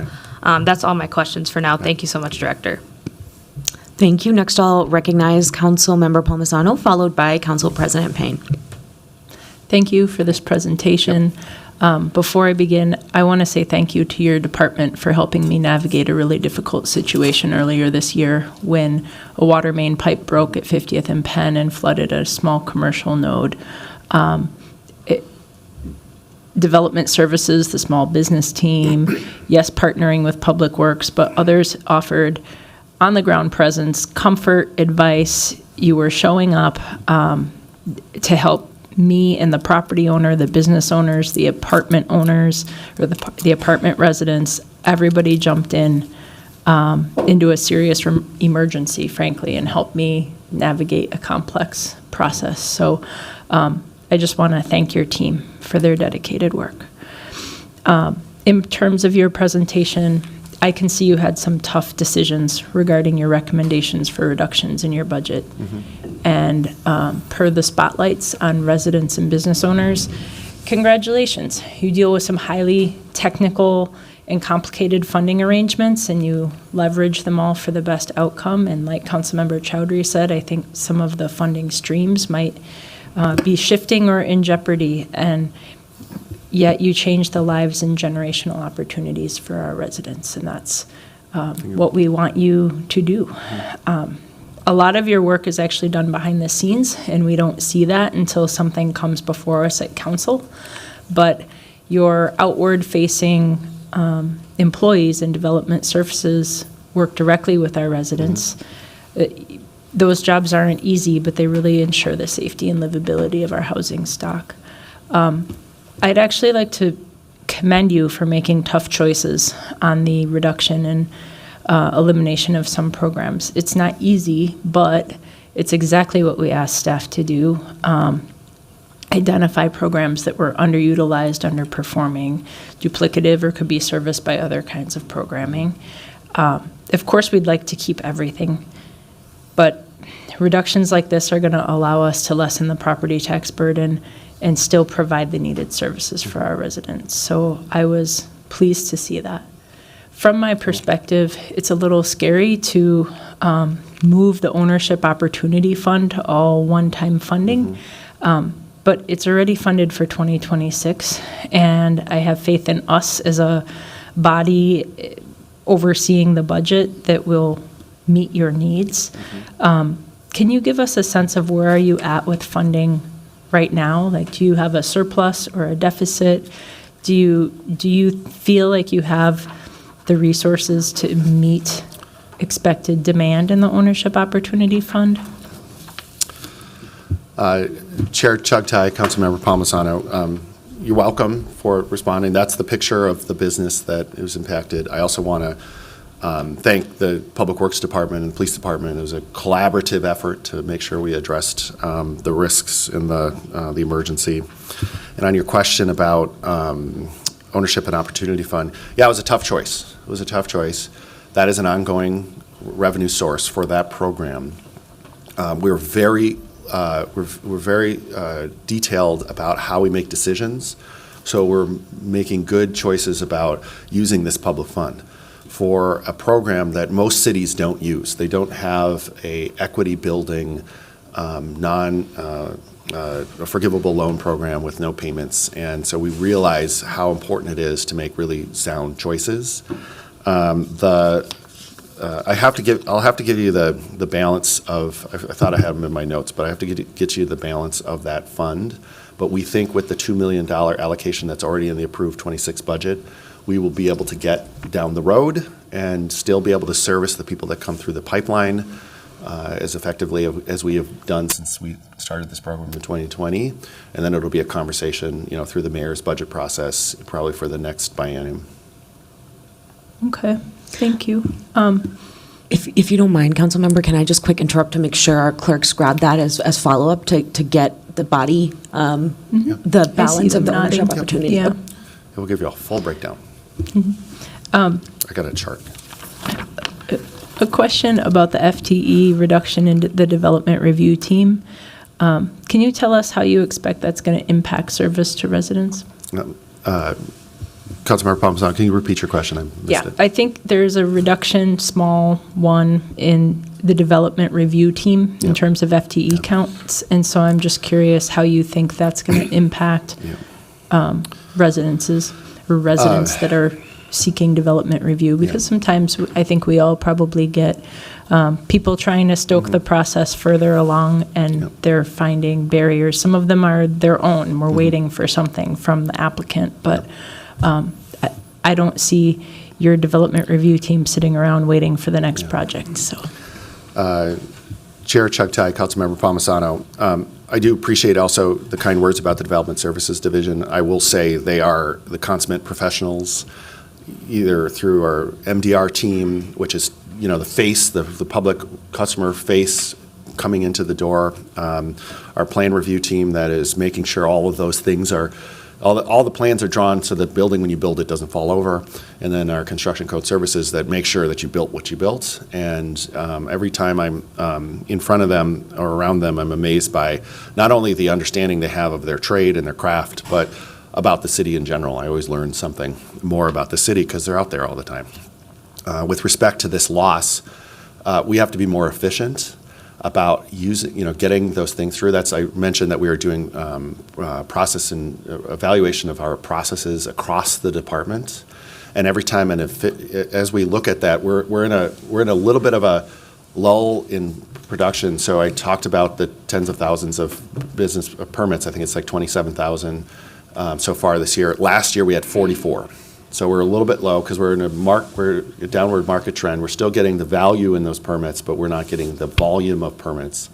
But we as a department and the director's team is looking at every single FTE vacancy, and is it worth putting into that position that was vacant, or is it a place in somewhere? So it's going to be evolving while we've identified that. If we're seeing some things push on that team and slowing down our level of service, that's the thing I'm trying to do. I talked about this last year, is we need to get better understanding of our levels of service with reductions in staff. That process is underway. We should hopefully have that in the coming year. And that's, if we see pushes, then can we pull resources from other teams and find out where we find efficiency. So it is more art than science right now about how much of it will impact. But the good thing about it is we have a great director in that department that whenever you call me, I call him, and he calls you, and he gets it all done. So we got that for now, but we can't survive on having that extra effort by Steve all the time. Yeah. I'll end by just recognizing that you're actually receiving some additional funding this year, which is an outlier compared to other departments. And those additions mostly focus on deeply affordable housing, stabilizing housing, responding to homelessness, and economic opportunity development. I think those are all laudable goals and that they are needed in our city. We can't fund these initiatives on our own, but we can help. Yeah. Although we really need to be working with Hennepin County on housing issues and mapping out how not to duplicate funding for long-term success. So I appreciate your job. It's not easy, and thank you for this presentation. Thank you. Thank you. Next, I'll recognize Council President Payne. Thank you, Vice President Chuck Tai. Thank you for the presentation. I wanted to maybe get some clarifying questions building off of some of Councilmember Chowdhury's questions about the Affordable Housing Trust Fund. You mentioned $3.5 million of that new money is coming from LAHA for the 7.3, the remainder of that being TIF. Could you just clarify what was the total LAHA distribution that we were anticipating, and then maybe what the breakdown of where that's going? So 3.5 going to Affordable Housing Trust Fund, but I don't have a clear map on where the remainder goes. Yeah. Chair Chuck Tai, Council President Payne, I'm going to defer to Alfred on this one. Do you want me to put this up? Yeah. got yeah, one. this, yeah. Through the chair, President Payne, when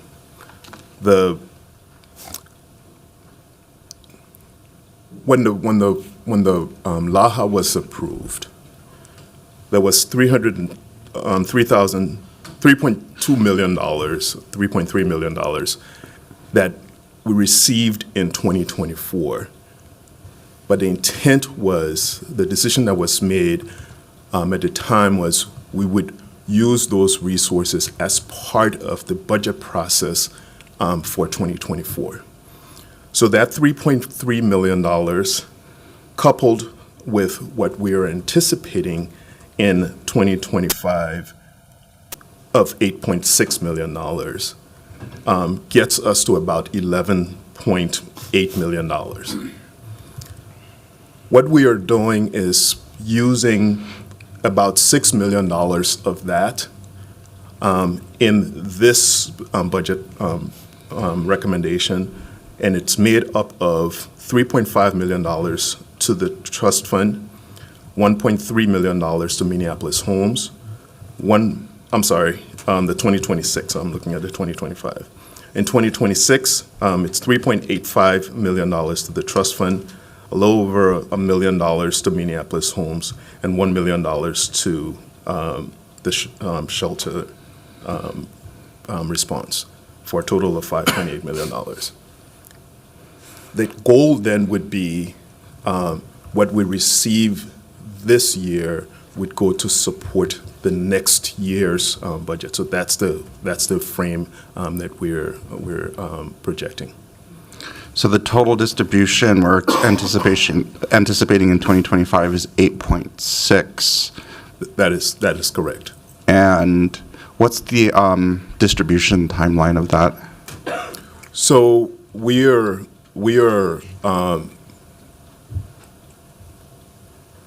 if I'm through the chair, Council President Payne, are you asking what's the time frame that we have to spend the dollars, or what's the? No, when does the wire transfer go through? I'm going to look at our colleagues at the budget office. We can follow up with you. And then subsequently, I just want to make sure I'm understanding this correctly. When we're getting a distribution in 2025, we are actually using that to plan for 2026. So is there like a time lag, or am I not understanding that correctly? So through the chair, Council President Payne, the distribution comes in two phases. Yeah. One around the first quarter, and I think the second distribution comes in around the third quarter.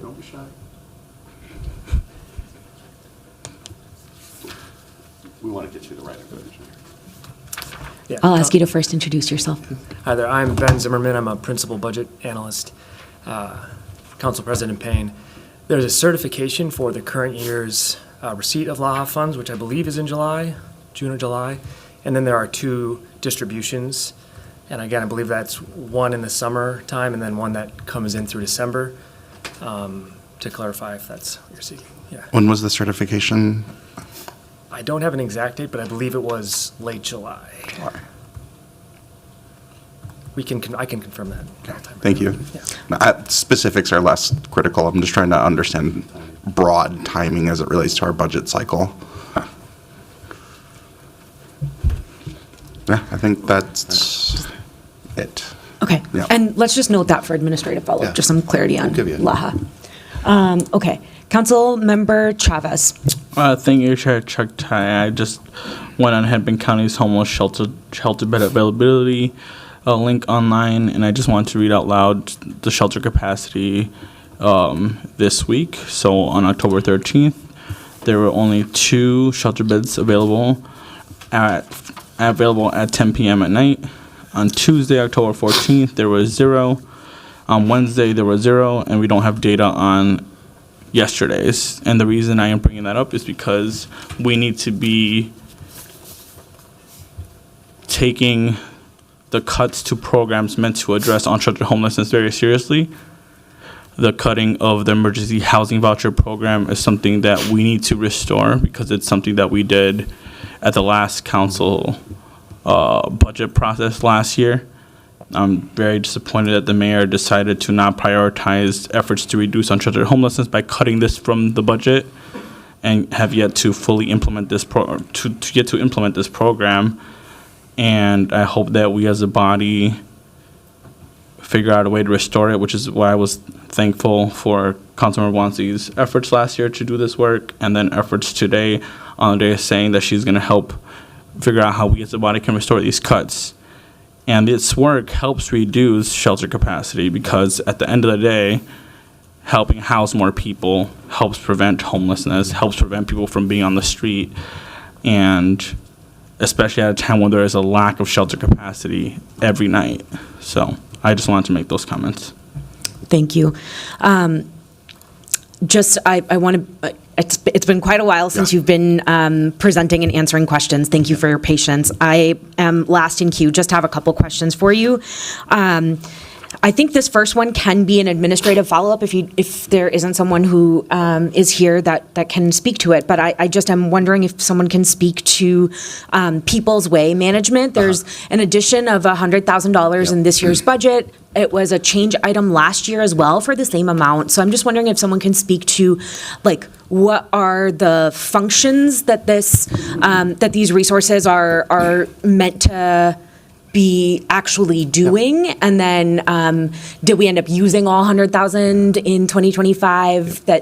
Is that how we got to that 2026 number? Sure.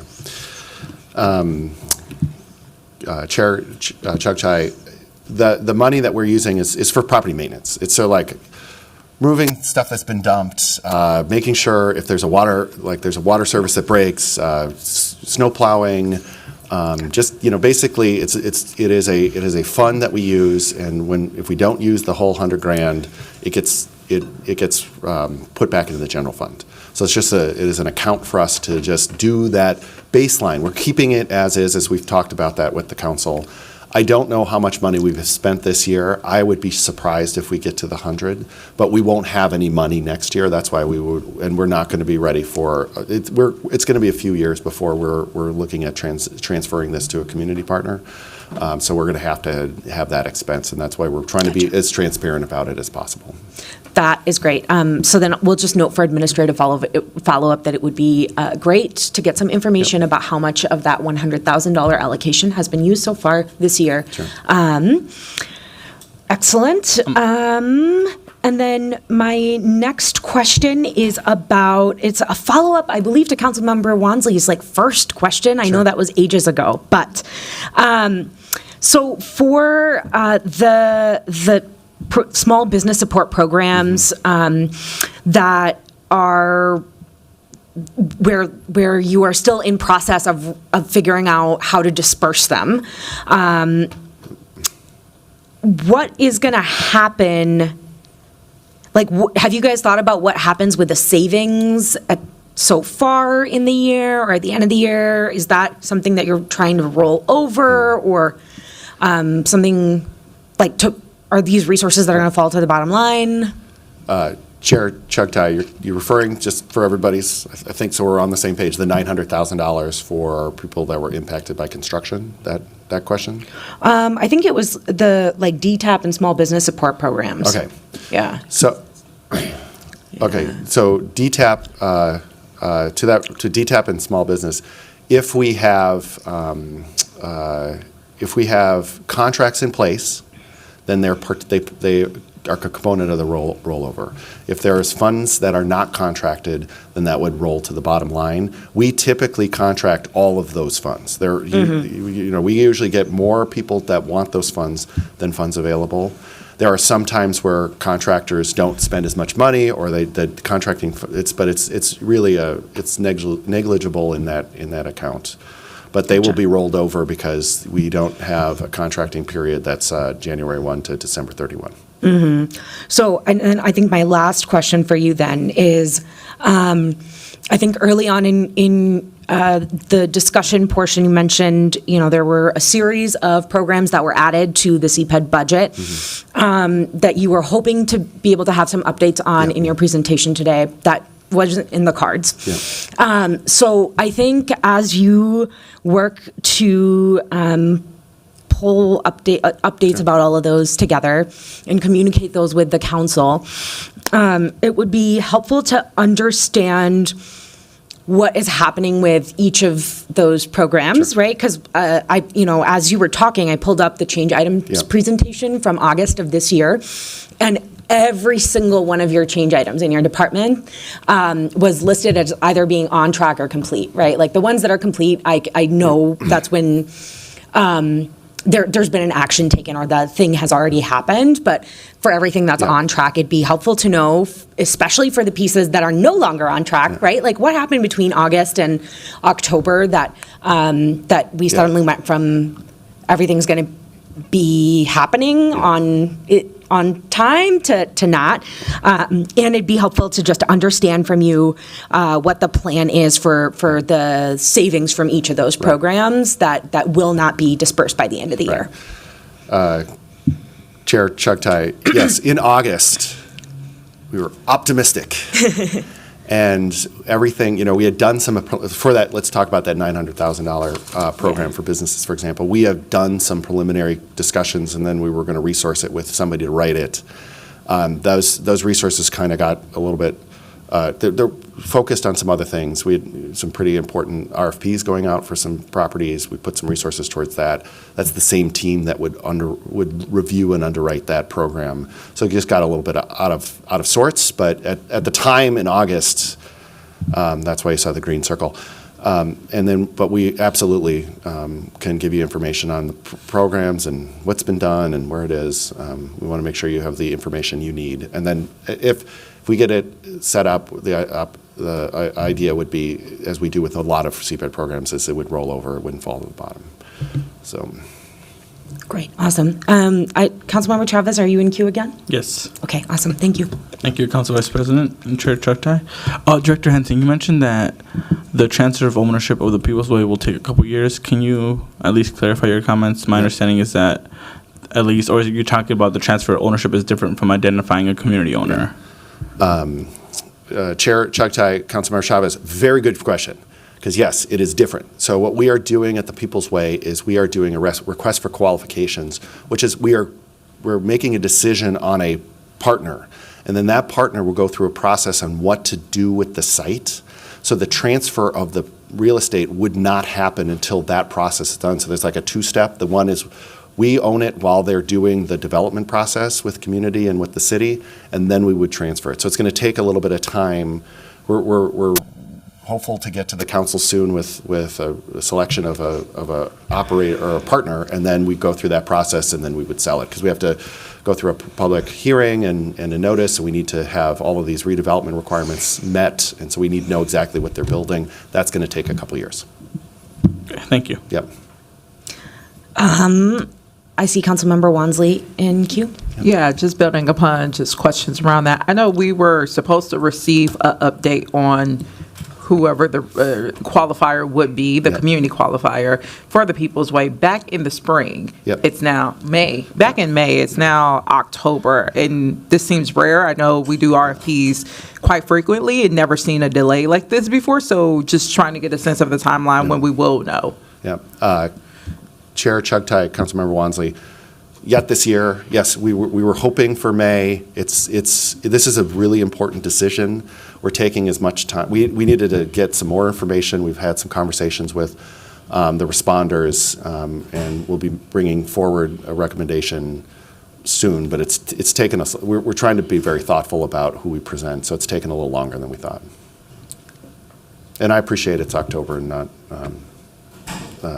May. Yeah, no, I acknowledge it's just, that. I acknowledge that. Yeah. Yeah, It's a big deal. It's a big deal. It is very much, and again, because it's Yep. May and then now it's October, and because I know we spent a lot of time going through RFPs and contract administrations and all that stuff, like putting guardrails in place, and I know it takes time for a Yep. community partner to Yep. go through, and you all crafted a very elaborate process for Yep. this RFP, and they Yep. fully participated, a number of the bidders, and to not for them even have an answer Yep. it seems, Right. yeah, unprecedented. Yeah. So hopefully that's something we get Yeah. to wrap up before the end of the Right. year too. And Chair Chugtai, Councilmember Wansley, is a little different because when those RFPs, we're evaluating a proposal, so we know what they're going to build. This one's a little bit more nuanced because it's qualifications of a development entity that we will partner with. That's why it's taken a little bit longer, so. But just clarification, Yeah. because you all had the public engagement piece Yep. where each participant or Yep. bidder came and did a public presentation Right. around what they would propose for That's that right. site. So it seemed like that did happen from those who Yep. did participate in the process of saying, this is what we would like to develop. I Yep. think you all also during that process interrogated, if you don't have that experience, who would you work Yep. with? Yep. And so again, it sounds like due diligence was done. The partners also rose to the occasion, all with the goal and expectation that a decision would have been made in May. Yeah, Chair Chugtai, Councilmember Wansley, we also heard from that event, community wanting to see a partnership with the organizations that were up on that stage that evening. And so we have been doing we've had some conversations with the proposers on potential partnerships. And again, yes, that's correct. If they have not done it, it's a nonprofit that's leading it with the development team. And so they have all of those components of their team are being evaluated, but there was some additional feedback we got from that community event and from surveying, and that we wanted to make sure that we were being thoughtful about what we heard from the community. And so that was a little bit of that kind of put a little bit of extra time into the process because of what we heard from community in that February event. Okay. Yep. One questions I have. Thank you. I'm not seeing anyone else seeking to be recognized, so I'll ask the clerk to file that presentation. Thank you so much, Director Hansen. It was a pleasure. Thank you. We are now ready to welcome our next presentation from the Regulatory Services Department. And for this, I will invite Director Enrique Velasquez to join us and begin the presentation. We'll just allow a couple minutes for people to transition in and out of the space.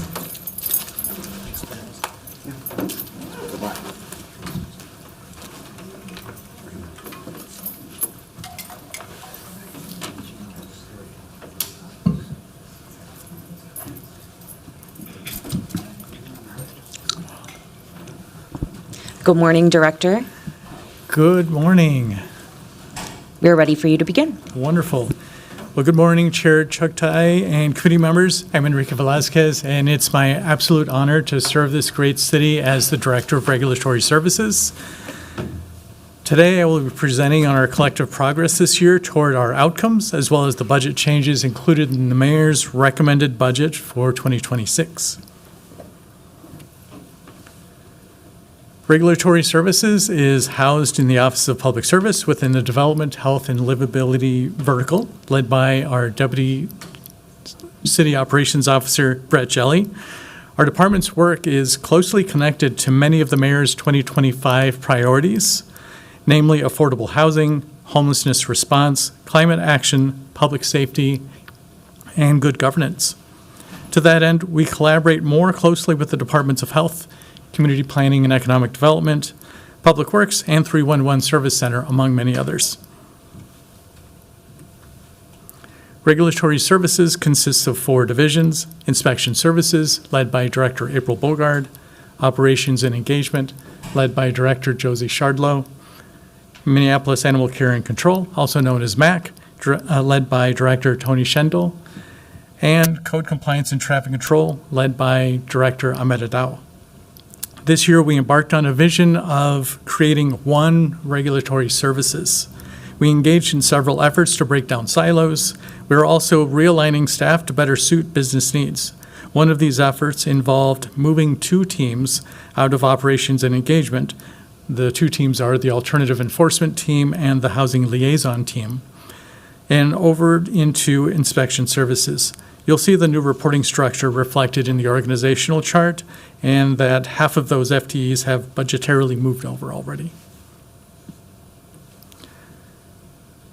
Our mission is to protect the health, safety, and welfare of residents, visitors, and pets through enforcement, education, and community engagement.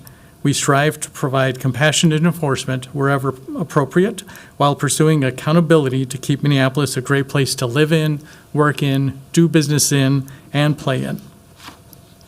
This year, our efforts centered on 4 priorities: strategic and innovative work, effective and high-performing teams, operationalizing race, equity, inclusion, and belonging, and fourthly, developing a work culture that truly reflects our values. We've come a long way in 2025. So far, we worked on a total of 12 ordinances and legislative directives, including implementing last year's Renters' Rights Mandatory Disclosure Ordinance. We bolstered property owner participation in energy efficiency programs through a new partnership with the Health Department and the Climate Legacy Initiative. The Homeless Response Team started conducting housing intake assessments to connect more people to services. While we're continuing to refine the encampment closure report, we overcame significant logistical hurdles and launched this joint effort that captures data from both the county and several city departments. We cared for an unprecedented number of shelter animals while maintaining a greater than 90% live release rate. With all of our external focused work, we made sure to also prioritize supporting our staff. We meaningfully invested in our workplace culture through resiliency training, increased connection points between staff and supervisors, and were intentional in our efforts to build internal communications within the department. As we've reflected on 2025 as a department, something that stood out was the number of new strategic initiatives we launched, despite it being a very full year. For the first time ever, we're licensing and inspecting Minneapolis Public Housing Authority properties. This historic step reiterates our belief that everyone deserves safe and healthy housing, regardless of age, race, ability, socioeconomic status, or citizenship. Traffic Control co-launched the traffic safety camera pilot in partnership with Public Works and is working toward launching the civilian crash investigation pilot. As I mentioned earlier, we started reorganizing inspections. This work will continue as the division next implements a new structure that will help us better manage our large portfolio and deepen inspectors' understanding of their part of the city while reducing or eliminating single threads of failure. These steps are crucial to maintain community of service. Inspections will also be moving into a new building where staff will be co-located with CPED's Construction Code Services team. Co-locating will increase efficiency, collaboration, and connectedness in our shared work between these 2 work groups. Operations and engagement updated over 40 web pages to meet accessibility best practices while maintaining pages while making pages more intuitive for the end user. We're also simplifying and clarifying our fire permitting processes. When we focus on people and the communities we serve, great things can happen. Shifting from the achievements over to risks, some of our greatest achievements this year dovetail with the risks we're working to mitigate, namely staffing stretched beyond capacity. I'm incredibly proud of the innovative efficiencies they've employed to manage through these challenges, but these pressures risk continuity of public services in the long term. In the future, we'll not be able to rely on creative solutions to overcome capacity limits. Across each of the divisions, we're charged with doing more as community demands for our services continue to grow. For example, Minneapolis Animal Care and Control Shelter has long been at maximum capacity as more and more people are surrendering their pets. Between 2021 and 2024, the number of pet surrenders nearly doubled. And we've already had over 656 pet surrenders this year. This is not just a local issue. This is a trend we're seeing at the national scale. MAC has reached its physical limits, and we've utilized every option we have to manage. Looking ahead, MAC's grant-funded foster care coordinator position will expire at the end of this year. We rely on nearly 489 to be exact, foster families to temporarily home pets, getting them out of the kennels quicker, and in turn, reducing the stress and potential behavior challenges that might result, so that these animals find their forever homes faster. Traffic control and animal care and control implemented body-worn cameras. We took this critical step to better protect staff as they work in and enter potentially dangerous spaces. We did so while understanding that this change to better protect the safety of our staff would also come with additional data requests to manage and administer. We also folded the largest portfolio of over 800 Minneapolis Public Housing Authority properties into rental licensing and inspections while keeping our FTE count flat. Inspections of these properties are already underway. Demands for traffic control, inspection services, and operations and engagement service members continue as we support special events across Minneapolis. We absorbed most of this work with our same staffing levels by employing creative solutions. In some cases, we had to make the difficult decision of repurposing other roles to minimize impacts to our most critical service areas. As for learnings, an audit of the MAC facility revealed security risks that we needed to mitigate by adding an on-site security specialist. MAC is the only city facility taking cash transactions that does not already maintain a security presence. There have also been a number of security incidents at the MAC facility this year that place staff and the public at risk. We were actively working on a number of initiatives to strengthen staff safety when the audit finding elevated the priority to add a security presence on site. In the mayor's budget, there is a one-time $101,000 reduction from our department's budget to pay for a security specialist at MAC in the interim. And allow me to close on this topic with one more learning. We've watched as the landscape on unsheltered homelessness has evolved in the past year. The number of encampments declined as the Minneapolis Police Department's response has shifted. The homeless response team has adapted its approach to continue meeting people in all the spaces unfit for human habitation. This means engaging with unsheltered residents on the banks of the Mississippi River, in wooded areas, in vehicles on city streets, and in private parking lots.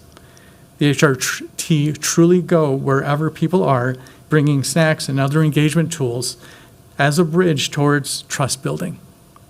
They do so because every single person has value and is deserving of a safe, livable space to call home.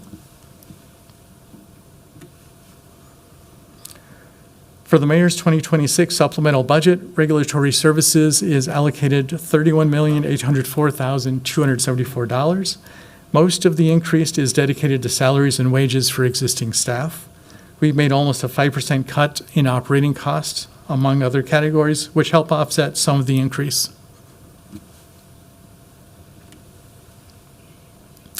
Here's our department budget broken out by program.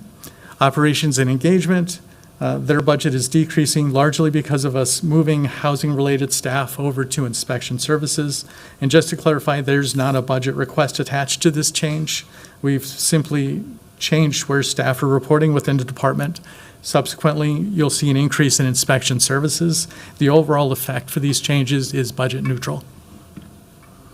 $99,000 that was allocated to the safe parking pilot will fall off this year.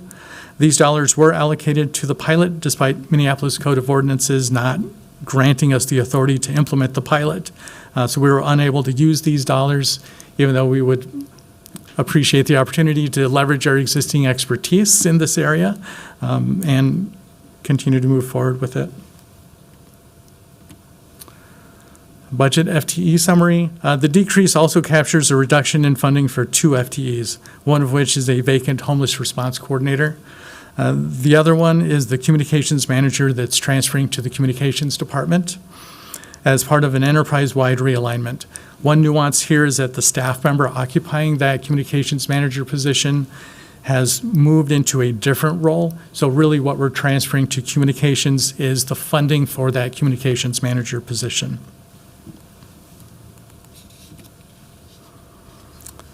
Program updates. As for the programmatic updates, Regulatory Services launched our participation in Outcomes Minneapolis this year. Because of the nature of the work, differs greatly from division to division. I'll highlight metrics of success as we discuss each one of the divisions. You can view all of our metrics on the public-facing dashboard by scanning the QR code on the very last slide of this presentation. So first up, we have Minneapolis Animal Care and Control. MAC partners with the community to ensure the health and safety of people and pets by promoting the responsible and humane care of animals. We accomplish this through enforcing local and state laws, as well as community outreach and animal sheltering. MAC is a rare find in the animal control field for several reasons. Our program is community-centric. A group of almost 500 volunteers help support animals in our care. We offer low-cost adoptions and animal services and have our own veterinary professionals who keep the animals healthy and prepare them for adoption. We also lean into our expertise by serving as the lead agency on 911 and 311 calls involving animals and the investigation of animal cruelty charges. We track our response time to public safety incidents. For calls designated as priority 1, the goal is to respond within 1 hour. And we've met that for nearly every single, nearly every single one. Most importantly, it's MAC's ultimate goal to save the life of every animal that comes through its doors. To measure our success, we look at the live release rate, which is the percent of animals that find a home and do not need to be compassionately and humanely euthanized. Despite taking in so many animals, some of which have had severe injuries and dangerous behavioral issues, we maintain a 90% and above live release rate. This status is very rare for municipal shelters to achieve and is a testament to the dedication of our staff who ensure proper care for the voiceless. This year, we've also maintained a lower length of stay for animals in our care, which means that they find a home more quickly, giving us a little more capacity to help each animal that needs us. Multiple efforts culminated in this success, but we owe it big thanks to our foster care coordinator. Last year, nearly 20% of our animals stayed with a foster family, decreasing the burden on shelter staff while ensuring active social engagements within the foster family home environments. Inspection services. Shaping the health and safety of homes, neighborhoods, businesses, and events. Inspections works to protect the well-being of every community member. We do this through proactive inspections, responding to complaints, permitting, consulting on matters of fire safety, and engaging with community. Inspections is known locally and nationally for leading the city's robust rental inspections program. Beyond rental inspections, we're charged with addressing nuisance complaints in neighborhoods. A little known fact is that a significant portion of inspections work actually goes towards addressing issues of owner-occupied properties. and neighborhood livability. On the next slide, I'll show data that nuisance violations are increasing. That's in part because we dedicate our summer interns' time to doing proactive enforcement, and they've been able to catch more issues before they turn into complaints. We do permitting for fire safety at special events, construction sites, businesses, and hazardous material storage, and so much more. Inspectors put a lot of work this year into revamping our hazmat protocols and procedures. And we tackle the city's most complex housing cases, like trying to get long-term vacant properties back into use and supporting displaced renters. Shifting to the metrics, one of our ongoing goals is to prevent renters from being displaced, and we pursue this in a number of ways. This year, we brought 22 properties into compliance through tenant remedies actions, TRAs, against unresponsive owners. We have another 28 TRAs in the works. We conducted portfolio inspections where we monitor high-risk, high-volume landlords to ensure timely repairs and accountability. For the first time ever, we imposed involuntary conditions on rental licenses to ensure owners follow through on compliance. We've seen these collective efforts pay off as more rental units are repaired and reactivated for renters rather than losing them to vacancy. We also saw unfortunate cases where renters did experience displacement. To provide them with stability, we awarded a total of $50,400 in renter relocation assistance to 16 families so far in 2025, with additional cases still pending. Renters typically receive payments within 2 weeks of displacement. This quick turnaround reduces the risk of homelessness and builds trust in city programs. We implemented a new ordinance, the Prolonged Vacancy Enforcement, geared towards getting long-standing vacant properties back online. We'll be presenting on this to council later this fall. What I can preview for you here today is that we've seen 20 properties so far that are actively moving towards one of two avenues, either sale of the property or rehabilitation.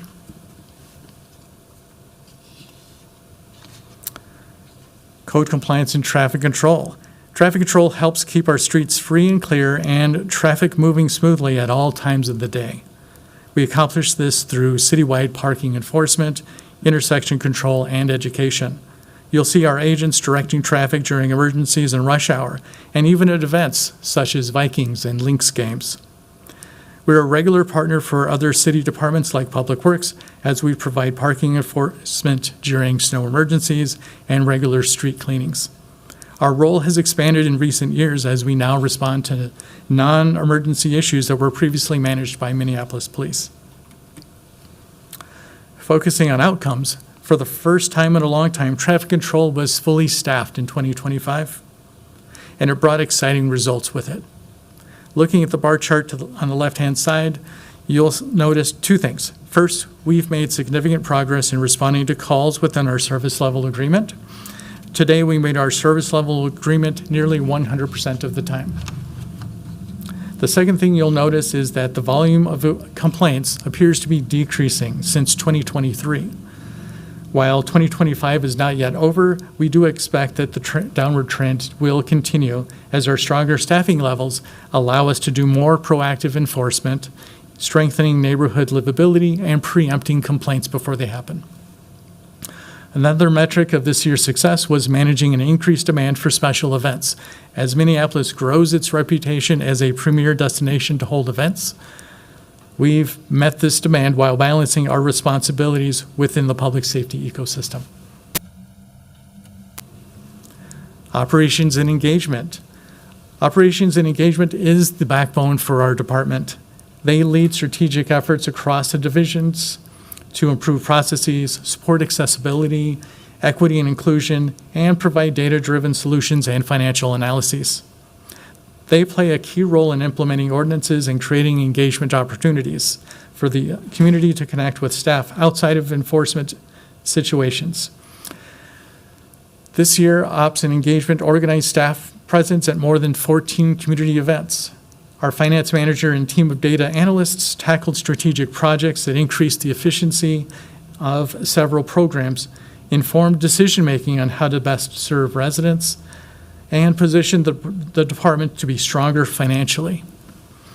We manage contracts such as the Homeowner Repair Assistance Program, supported the Minneapolis Advisory Committee on Housing. The decrease of the division's budget shown on the chart is primarily due to the shift in field-based housing-focused teams out of operations and engagement and over to inspection services.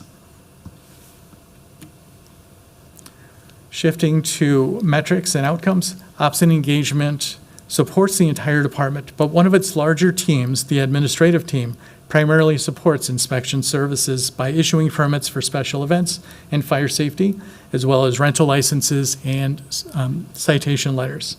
Rental licenses continue to increase in Minneapolis, which are presently up by 4.1% since the end of 2024. Particularly as the program grows, it's been a priority to tackle process improvement that have helped property owners submit the license renewals on time and streamline communications to better support 311 and community members. Carving out our homeless response from operations and engagement, which is embedded in operations and engagement. Just wanted to have a separate call out here. The homeless response team serves as the first step in responding to unsheltered homelessness. The HRT is out in the city 5 days a week, connecting people to local services and resources and providing culturally considerate, trauma-informed, and equity-focused help. Their engagement embraces a long-term strategy. We know that a no today to shelter can become a yes tomorrow, in a week's time, or in a year. Anecdotally, our teams are engaging anecdotally, we know that most of the time, we're not just connecting with someone just once. We're reconnecting with them over time to build trust and relationships. And every time we see them, we offer shelter and resources. It's slow, long-term work. At the same time, we have to celebrate successes where we have them, and we're thankful to have been able to provide 276 housing referrals so far this year. In terms of budget changes and reductions, the two proposed budget reductions relate to the homeless response team. One homeless response coordinator position has remained vacant for quite some time. After struggling to find a suitable candidate through multiple postings and seeing the state of unsheltered homelessness shift in Minneapolis, we paused hiring earlier this year. The HRT will continue outreach with its existing 5 FTE. The second line item is nearly $213,000 in contractual services for hand washing stations, portable toilets, and storage for unsheltered individuals' belongings. We lacked a viable pool of service providers who are interested in providing hand washing stations and portable toilets. Meanwhile, we also saw the number of encampments decline. Storage services were also infrequently used. And we did go out for bid twice for this specific line item.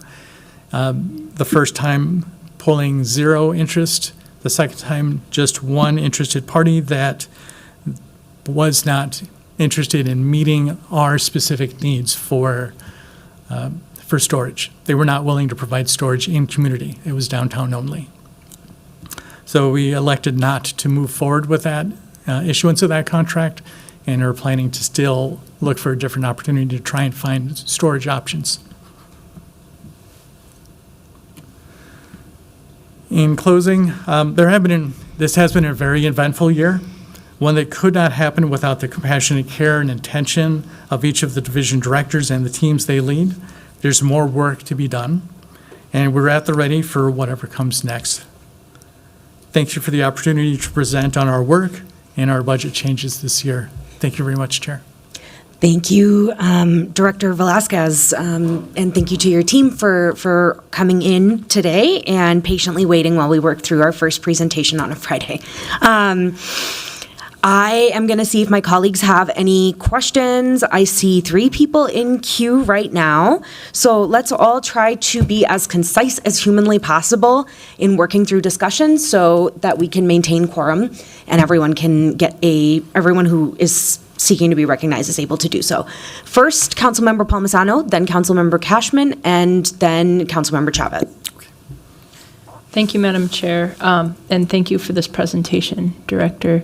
I really admire the shift in focus of the Inspection Services Division to a renter-first approach, renter-centered. I didn't necessarily see that in the slides, but it's in the budget book.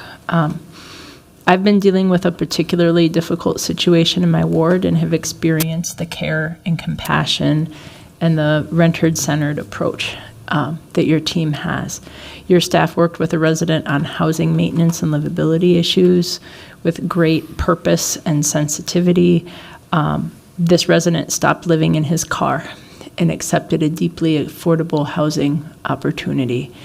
And your staff was instrumental in working that through in many ways to a safe and dignified outcome. So thank you. For the reduction of a homeless response coordinator position, I think I saw that right. I'm glad to hear there's no impact on services expected because this position was added this year but never filled. Can you help me understand why the position wasn't filled? Yes, through the chair, Councilmember Palmisano, we did attempt to fill that position multiple times this year, and the pool of candidates that were interested in coming on board wasn't there. So we tried a number of different opportunities. We engaged and did outreach through our partners and through the county in a number of different areas to try and expand the pool, and we just were not successful. Yeah, thank you. And then I note there are 8 vacancies, and can you give us a sense of where you're at generally in the process of filling them? Certainly, through the chair, Councilmember. So we do have 8 vacancies. I believe 4 of those are in traffic control. We recently promoted individuals from our traffic control unit to focus more on the traffic camera pilot project. So we have to backfill those specific positions, and we're currently working through the hiring process right now. We also are hiring 2 inspection services supervisors as part of the overall realignment. Those interviews have been completed, and selection is imminent. I can feel a nod in the back here. And I'll have to look. Yes, we do have a probationary release of a homeless response coordinator. That posting is currently active and will close on October 28th for any interested parties who are listening. We will be actively recruiting and pursuing an additional homeless response coordinator. We have 4 individuals. We have a 5th FTE. We're looking to backfill that 5th FTE that recently vacated. And I believe there's one more position. I'll have to look into that last position and get back That's to you. okay. This gives me a general sense of it. Thank you. Certainly. Let's note that for administrative follow-up. Councilmember Cashman, then Councilmember Chavez. Thank you, Madam Chair, and thank you, Director Velasquez and the whole team for coming in. I think you have all been undergoing a lot of change in the department in the last couple of years, and really appreciate your nimble ability to work with the council on new ordinances and policies. So it's great to see a lot of the work really coming online, and I really appreciate that and look forward to continued conversations. I know we talked about having a study session as a council on the reform of the tiering system in rental licenses, and I look forward to working with you on that. I just wanted to ask a little bit about prolonged vacancy enforcement, but I do understand you'll be coming to Biz Committee to present on some findings of how that's going, but I'm particularly interested in how many properties went into prolonged vacancy enforcement that yielded 20 that are going into rehabilitation. Do you know how many have gone into PVE? All right. Yeah, through the chair, Councilmember Cashman, there were 59 properties that went into the prolonged vacancy enforcement this year. And as I stated before, there are 20, and even 20 properties that are moving forward in one of 2 capacities, selling their property so that it can go to somebody who's interested in actually redeveloping that space, or rehabilitation of the property. Thank you. I would say that's pretty good results from just a few months of operation. Thank you for that. I look forward to hearing more. And then on code compliance and traffic control, I'm just curious under what circumstances traffic control personnel direct traffic, and under what circumstances MPD officers do. Through the chair, Councilmember Cashman, I'll start, and then Yeah. perhaps Director Adele can Thank can you. assist.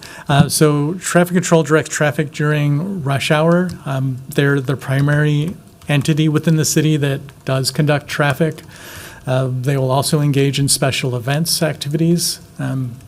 As part of the Block Event Special Event Committee, they evaluate what the conditions are and which agents are required, how many agents are required, or will it be a requirement that perhaps a uniformed or off-duty Minneapolis police officer comes into that space to navigate traffic. Any additional comments you'd like to make? Yeah, my name is Ahmed Adel, and I'm the Director of Minneapolis Traffic Control. Thank you, Madam Chair, Councilmember Cashman. There are some events that Minneapolis Traffic Control is more responsible, mostly the Target Center, Target Field, or the U.S. Bank or Gophers, or most of the open streets. We do take those as the lead. But there are also some other events that we coordinate and collaborate with the MPD, and especially the Pride events due to security, and Aquatennials, and the 4th of July. So there are some events that we collaborate because some of the intersections or the traffic management is so many intersections that we do manage, and none of my team are able to accommodate that request. So MPD will participate. Okay, thanks. So is there a policy that guides that decision-making, or is it on a case-by-case basis? It's mostly case by case, but any event, most of the events that relate to the venues, we do take that responsibility, and we do have contractual agreement with them. But most of the other events that require security is MPD takes the lead, but we do sit with them at the table with Public Works because we do not approve permits. Most of the permits are approved by MPD and Public Works. Okay. Well, thank you for the information. I asked this because I'm interested in fiscal responsibility around this, and I know what we've recently learned that with our parking systems, we're paying off-duty cops, and it could be over $100 an hour versus, bringing that in-house into traffic control would save the city, the taxpayer, more money and could be more streamlined. So I'm just interested in this for future purposes, which is why I was asking about that. And also interested in how we could effectively expand MPD's capacity by taking them from, the traffic control functions that they're doing and allowing them to then improve their response times to priority one calls and so on. So that's the basis of my questions, and I'm wondering if you have any thoughts about where that's shifting, where we've shifted in those resources. Yeah, as you guys noticed, the metrics that Director Velasquez shared, we're already at capacity right now, and we only have about 45 traffic control agents that oversee over 700 events with more than 8,000 traffic control hours, in addition to the 311 complaints and all that. So we are finding creative ways to manage that, but we're also open to discussions on how we can assist, but knowing that we're at capacity and we're willing to have that conversation. Yeah, thank you. I appreciate it. My next question was about page 18. How many of the 276 referrals for housing resulted in a successful placement of housing? Through the chair, Councilmember Cashman. So if I understand the question, how many of the housing referrals actually took up the offer of housing, or how many moved into housing? Yes. So that's data that we don't have, and the county also does not track for us. Okay. So we know we're able to provide the referrals. We don't have visibility on the back end of how many people actually went into housing as a result of the referral. Okay. It does feel important. I'm wondering if it's part of our encampment reporting ordinance. It does feel important to try to follow these individuals through to success, with placement, and just something to think about trying to find a way to track in the future. But Yes, thank you for that, Councilmember Cashman. That's certainly a concern for us as well, because we would love to be able to see how successful are we as a system, as a city, of making the referrals and helping people progress on their trajectory towards safe, stable housing. And it's something I continue to raise up with the county as we try to find a pathway to be able to answer that question. Okay, thanks. Well, that's all the questions I had for now, but I also wanted to congratulate the Animal Care and Control Department for really incredible outcomes of success. Responding to over 90% of Priority 1 calls within an hour is very admirable. And I just think it's worth celebrating all the great work that department does. So thank you so much. Excellent, thank you. So for everyone's awareness, we will be losing quorum in 7 minutes when we will have to adjourn this meeting. So next, Councilmember Chavez, then Councilmember Wansley. Thank you, Chair Chugtai. Director Velasquez, can you clarify, because I feel like now I got two confusing points unless they're two different positions. What position was paused? And then I think you said there was a position that's being hired at the end of the month or something. Yes, through the chair, Councilmember Chavez, we have 5 FTE, or in our proposed, currently there are 6 FTE. In the proposed 2026 budget, we will lose 1 FTE of a homeless response coordinator. And we're currently in the process of hiring that 5th homeless response coordinator team member. Thank you. And why are we losing one of the homeless response coordinators? So as part of the process of evaluating the budget at the enterprise level, this position had been vacant pretty much the entire year. We tried to hire it multiple times and weren't able to gather a talent pool to be able to fill the position. And the options were to eliminate a vacancy or eliminate a position with somebody in it. We made the hard decision of eliminating the vacancy, even though this is in one of our priority areas. Okay. But people did apply for the position. There were people who applied for the position, yes. Okay, I guess the concerns I'll share is I remember last year when we were passing our encampment reporting ordinance, concerns were that a lot of these individuals from HRT were going to be doing paper pushing instead of being out on the street. And I guess my concern is now that concern was raised by staff, and now that position wasn't hired, so that the math doesn't add up for me if there was concerns about paper pushing instead of being on the ground and then not hiring for the position, even though people did apply. I just want to publicly share my concerns with that because the math isn't mathing over here.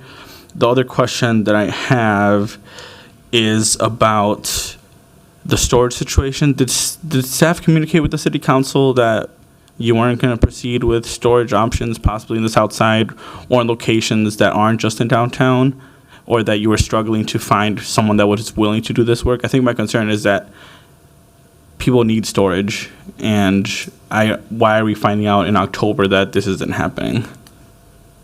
Through the chair, Councilmember, so addressing the first part of it, and then I'll address the second with respect to the paper pushing, recognizing that we need our field-based teams, we need our homeless response team in the field. That paper pushing is being done by me so that they can maximize their time in the field and engaging in all that work. So it's on me to manage that work.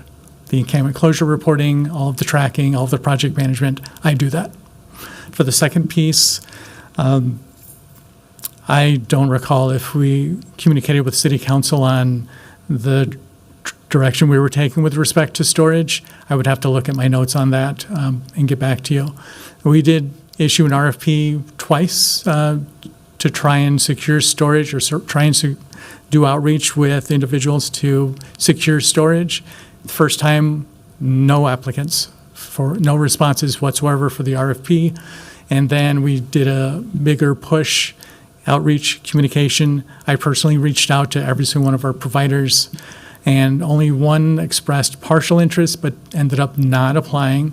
And the only one that did apply was the Minneapolis Downtown Council to utilize the funding to continue programming that they were already doing, already paying for, that was separate from what we were looking to do with and what council authorized us to do with the funding. Thank you. And the last, I guess not question anymore, so I'm not going to ask a question, but I did want to make a statement. I think the overall proposed budget that we just heard from CPED that cuts emergency housing vouchers by the request of Mayor Fry, and now cutting funding in this budget for encampment response when it comes to public health services, I think we have to be realistic and that homelessness is not going to end next year. The current budget proposed by the mayor is not going to end homelessness, and then cutting funding meant to do public health services for folks experiencing homelessness is now going to be cut. A lot of it's going to be severely cut. I just don't know how we're going to address homelessness next year with this budget, and I think I just wanted to raise those big flags and concerns. Excellent, thank you. Councilmember Wansley, did you get out of queue? Now we can get up out of here. I got out of here. Council President. Make it quick, though. Very quickly. Okay. Hard to get it quick. So I guess I will say we're conducting a fee study right now.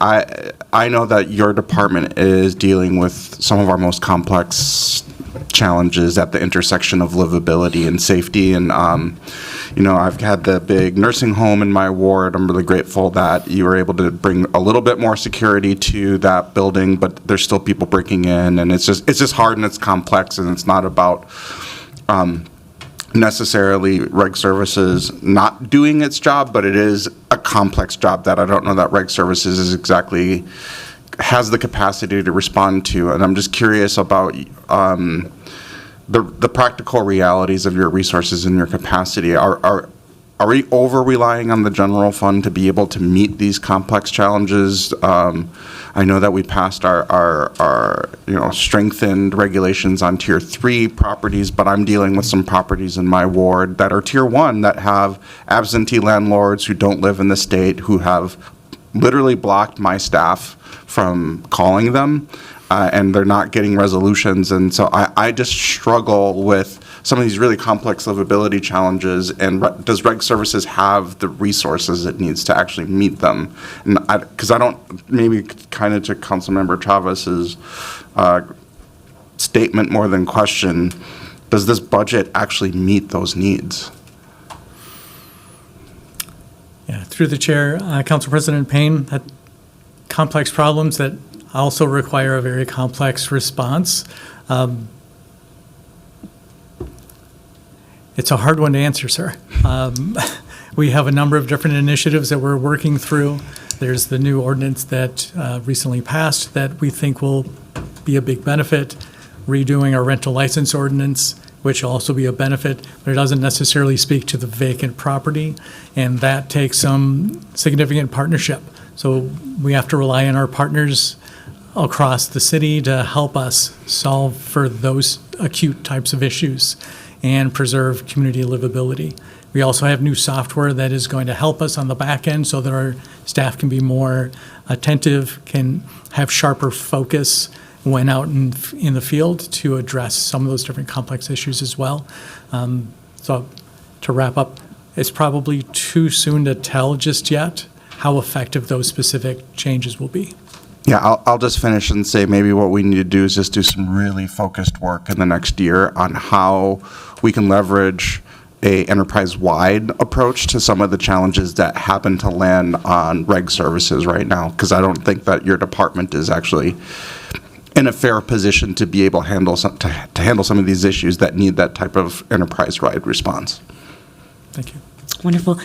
Thank you, sir. I am not seeing anyone else seeking to be recognized, so I'll ask the clerk to file that presentation. Thank you all for coming in to present your recommended 2026 budget. With that, we have concluded all business to come before the committee today, and if there is no objection, we stand adjourned. Thank you.